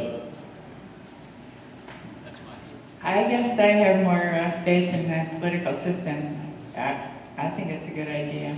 And people have, I wrote an article recently on forming a state bank, and people have written to me from all over the country, and they think that's a great idea, and they're bringing it to their legislators. In California, we have the initiative process, so I know the people who got the hemp thing passed, and they just started out with 2 people, and they went to Sacramento, and with their paperwork, and they got the thing signed, and then they went out and got some supporters, and then eventually they got some big money supporters. But they just started out small, but it was a movement that had a lot of support because they had good logical reasons why it should be passed. Well, this, if I could encourage you, this movement has started. We're using there's a website. It's www.esolution.webpaint.com. www.esolution.webpaint.com, and the resolutions are there. Take a look at them. It's an interactive process. We encourage people then to interact and make suggestions and comments. We can grow the resolution through the telephone part. Yeah. I have a question for Ellen. Could a People's Bank accomplish everything that a state bank could? The problem is if it's private, then you have private investors who will want a return. I mean, I thought about investing in the common good bank, but then I thought, well, that even though they're going to be putting their money in good community things, will I get my money back? I mean, you're still dealing with that whole financial system, which is on the rocks right now.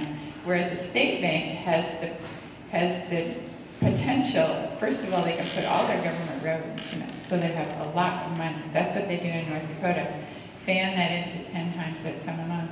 But because all the money will come back, they don't have any investors. It's their money, so it all comes back to them.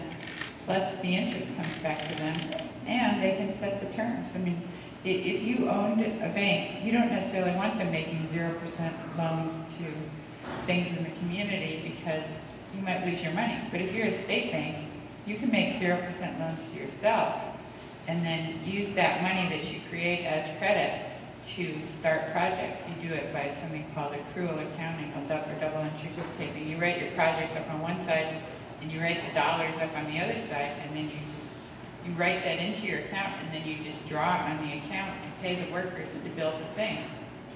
So you're not taking a risk like you would be private.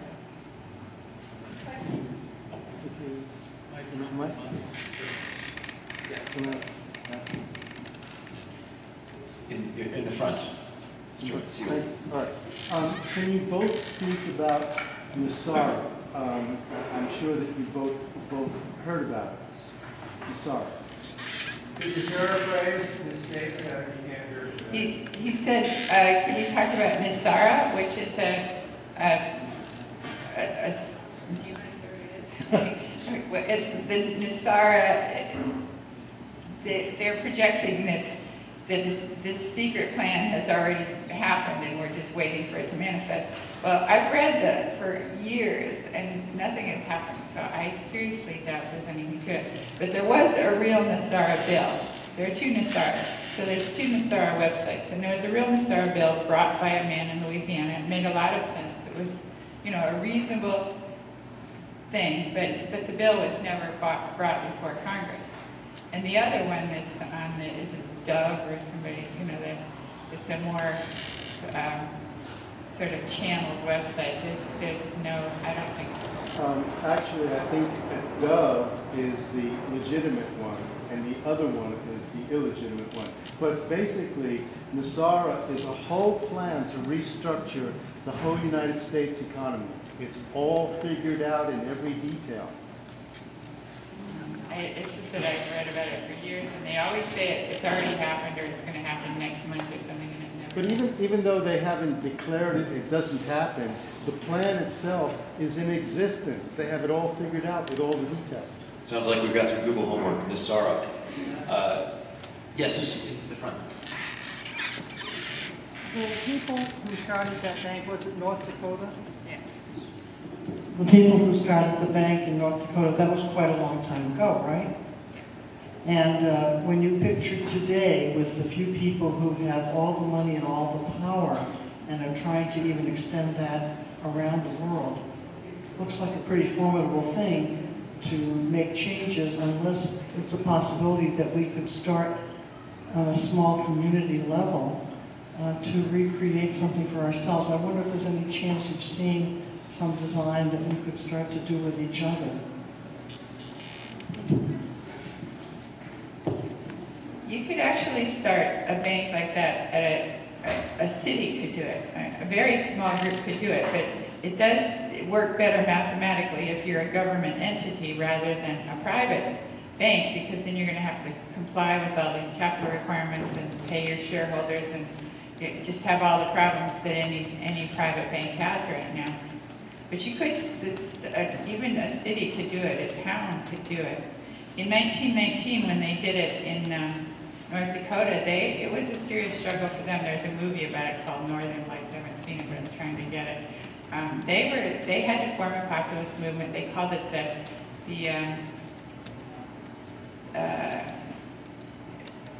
anyway, it was a league of all the, I forget. Anyway,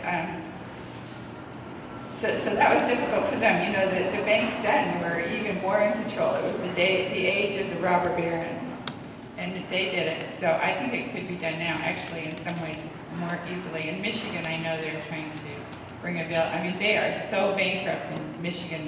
They're quite desperate. Detroit, I understand, is looking like the third world, and I mean, it's appalling to people who have grown up in a wealthy city that all of a sudden has just collapsed, and so they're really looking for alternatives, and that really is the only way it can be done, is let the city issue it, or let the state issue its own credit.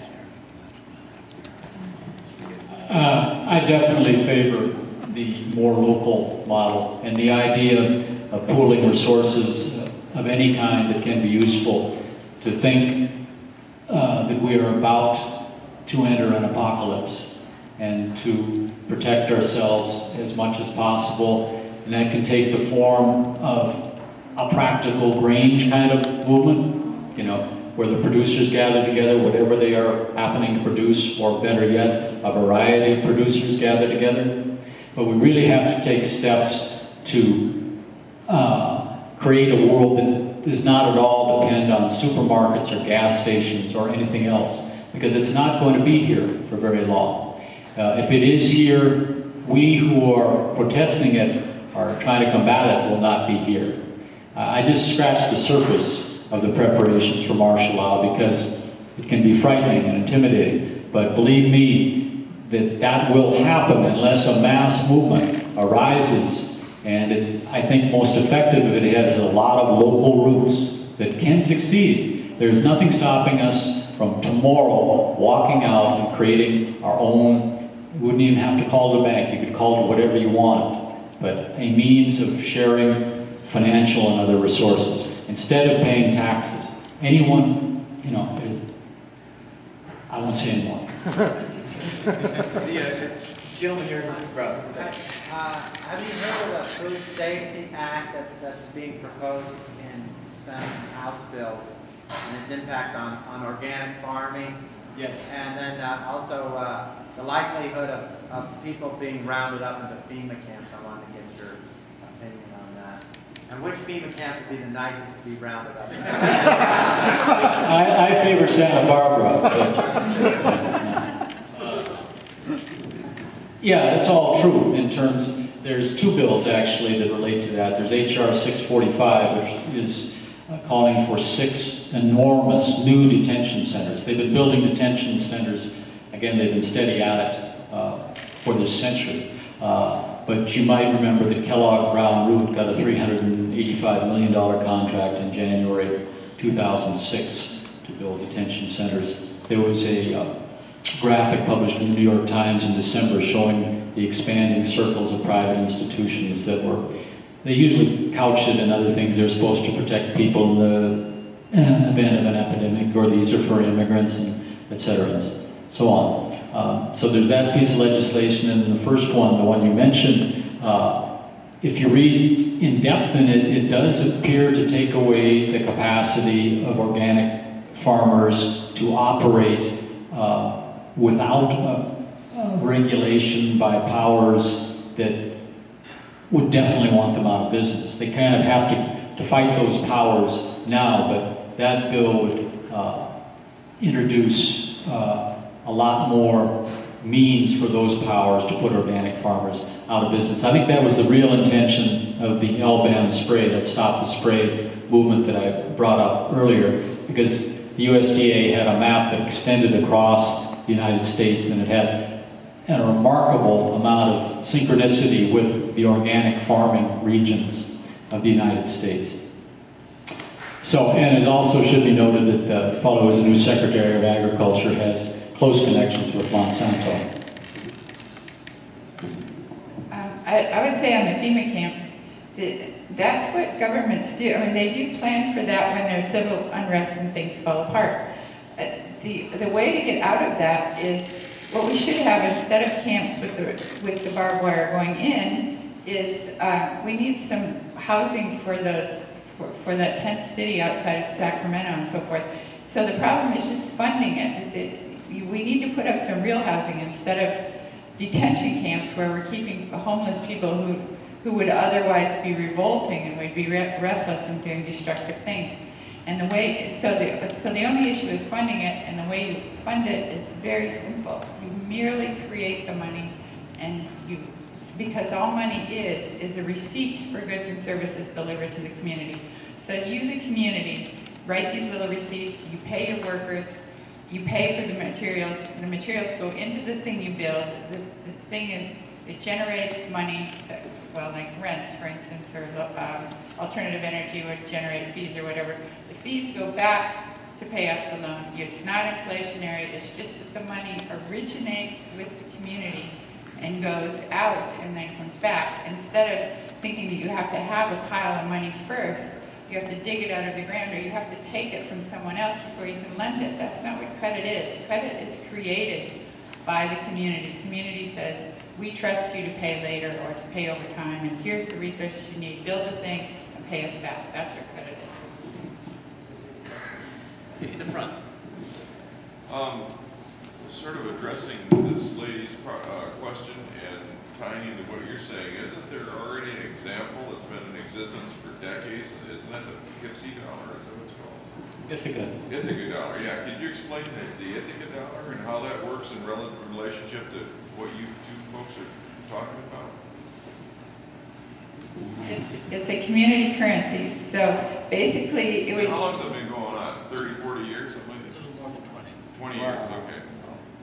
So any community could do that. The only problem is you can't really issue credit with interest and so forth. I mean, it's not really that sort of a bank. But in a community currency system, there is no interest. So basically what you're saying is you watch somebody else's car and give them a little receipt saying that they've got X units in whatever your currency is.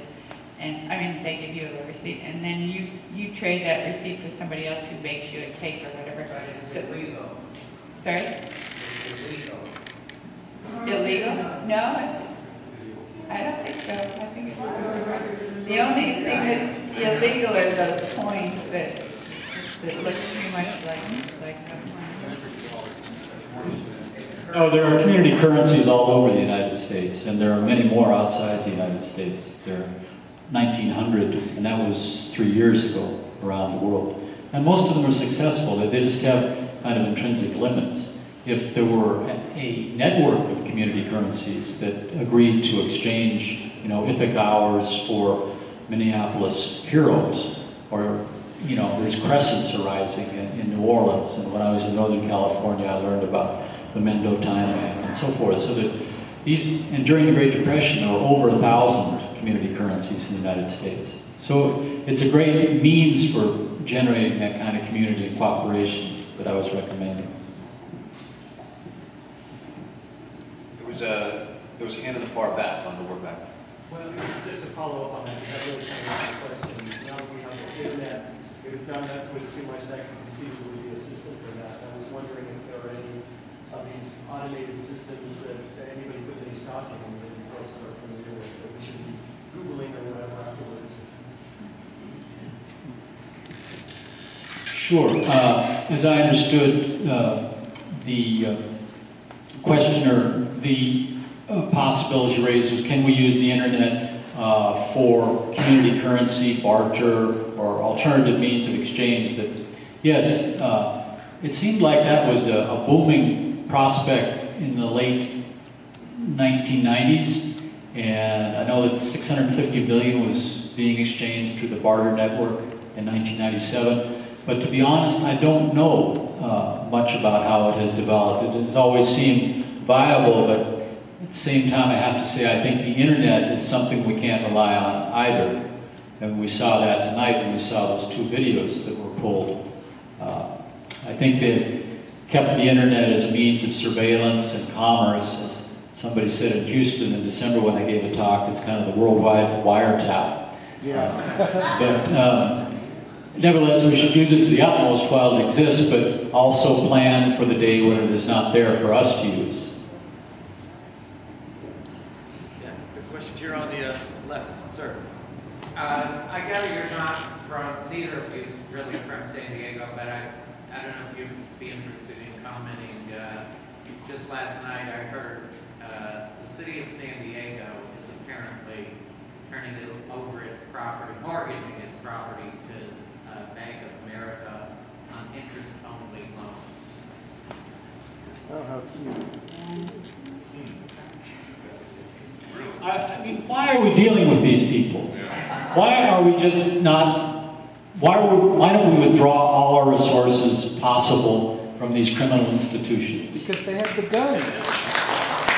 Well, they have the what? The guns. Well, no, they don't, really. No, I mean, there are guns and there are people who wield them, but the people who wield them can be persuaded to wield them otherwise. I mean, I know, and we could have run a lot of footage of black uniformed, heavy-booted law enforcement people, but I know dozens and hundreds of other law enforcement people who are aware of the realities of 9/11 and don't like the direction in which this country is headed. And I think we need to try to enlist those people as much as possible to do the right thing. But continuing to deal with these crooks is crazy. I agree.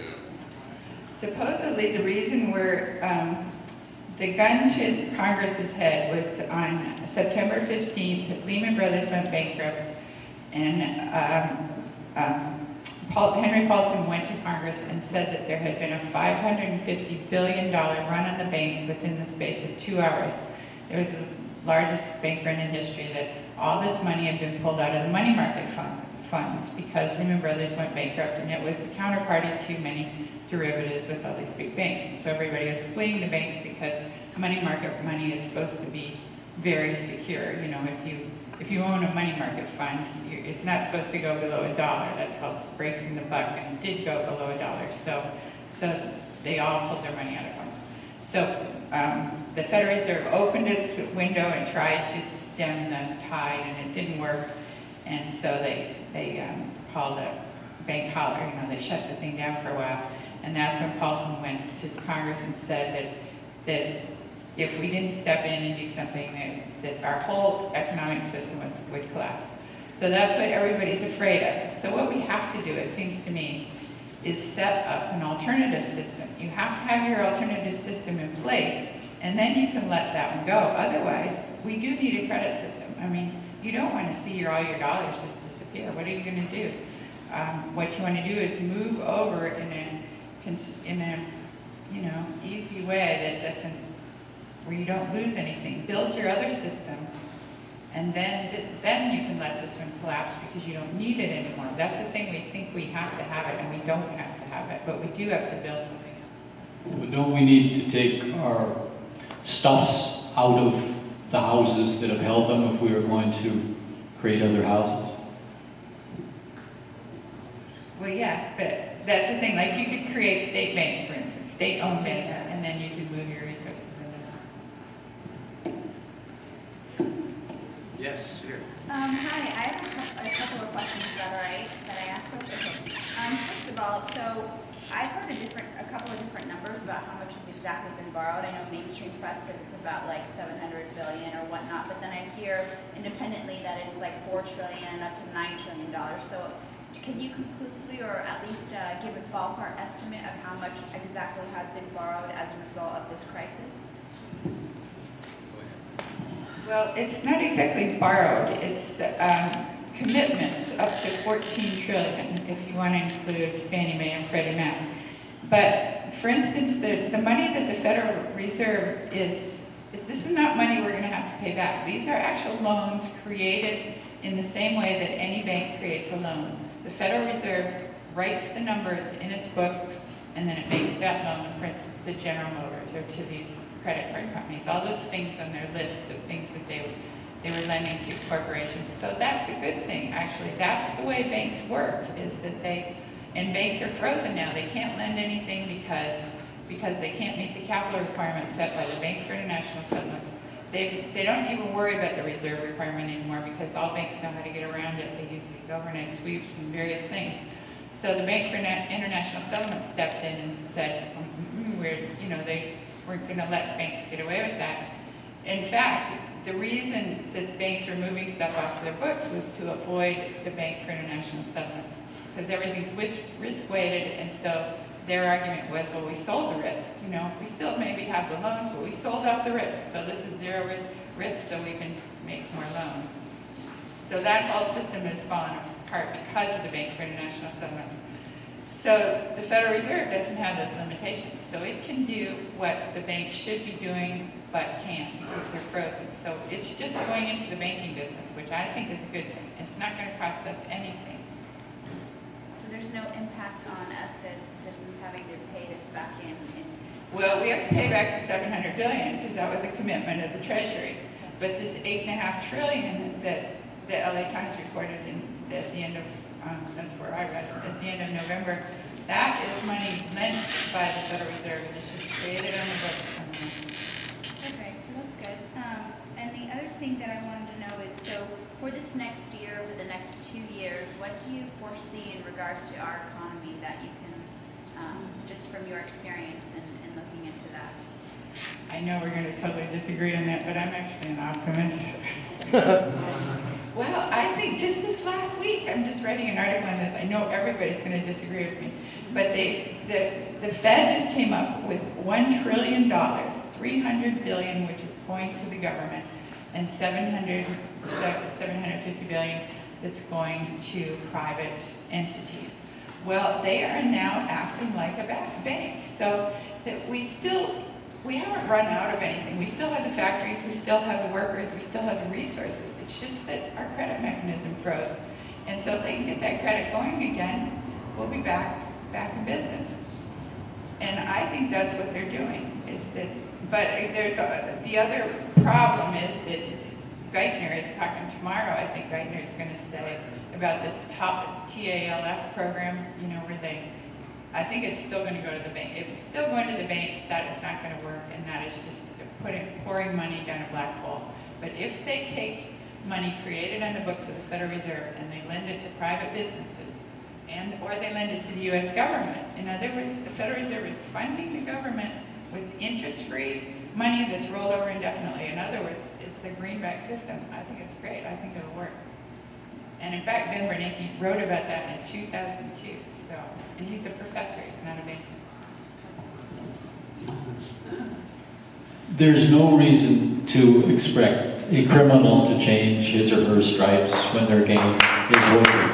And the same criminals are in charge of the game, and the game has gone over the top. I thought Ellen hit it on the head best when she pointed to the Bank of International Settlements as being the entity responsible, really, for the calling in of the credit, although they had completely exceeded any kind of recoverable return. There's no way back from the amount of money that has been wagered. You know, you're going to have to scrap the system. There's just, the system is way overtopped. And it's not going to right itself. We have to create another system. And that's on us.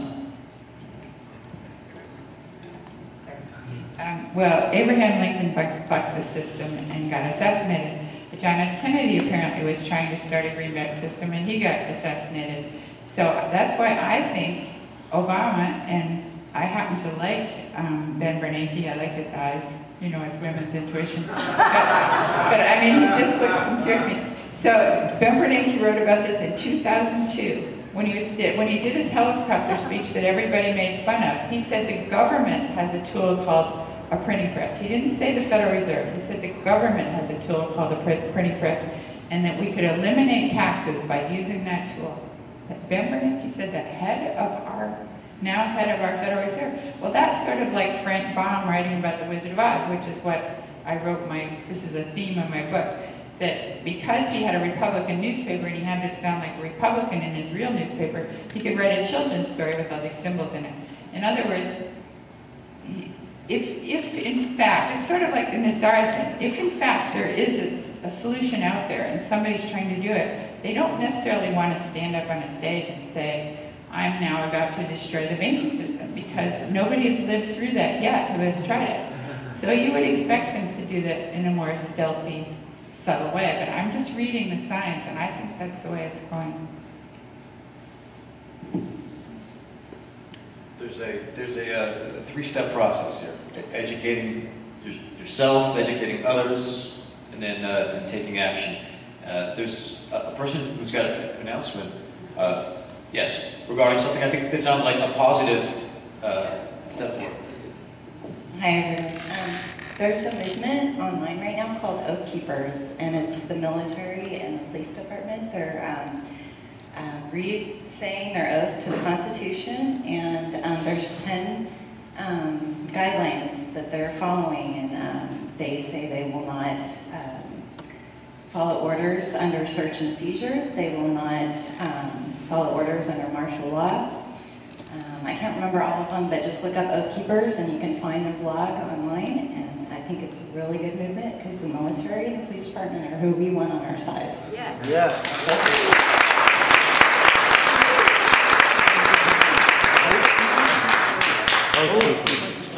Say it again.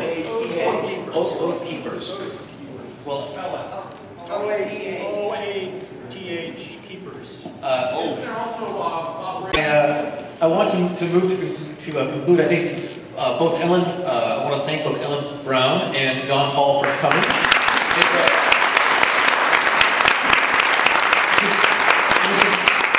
This is information that I think you can only get in the community setting. Don and Ellen, I think both have books in the back that they may be willing to sign them. You might have time for further questions with them directly. I want to thank the groups that have endorsed this event. First of all, the World Beat Center. Thank you, Makita and Jesse.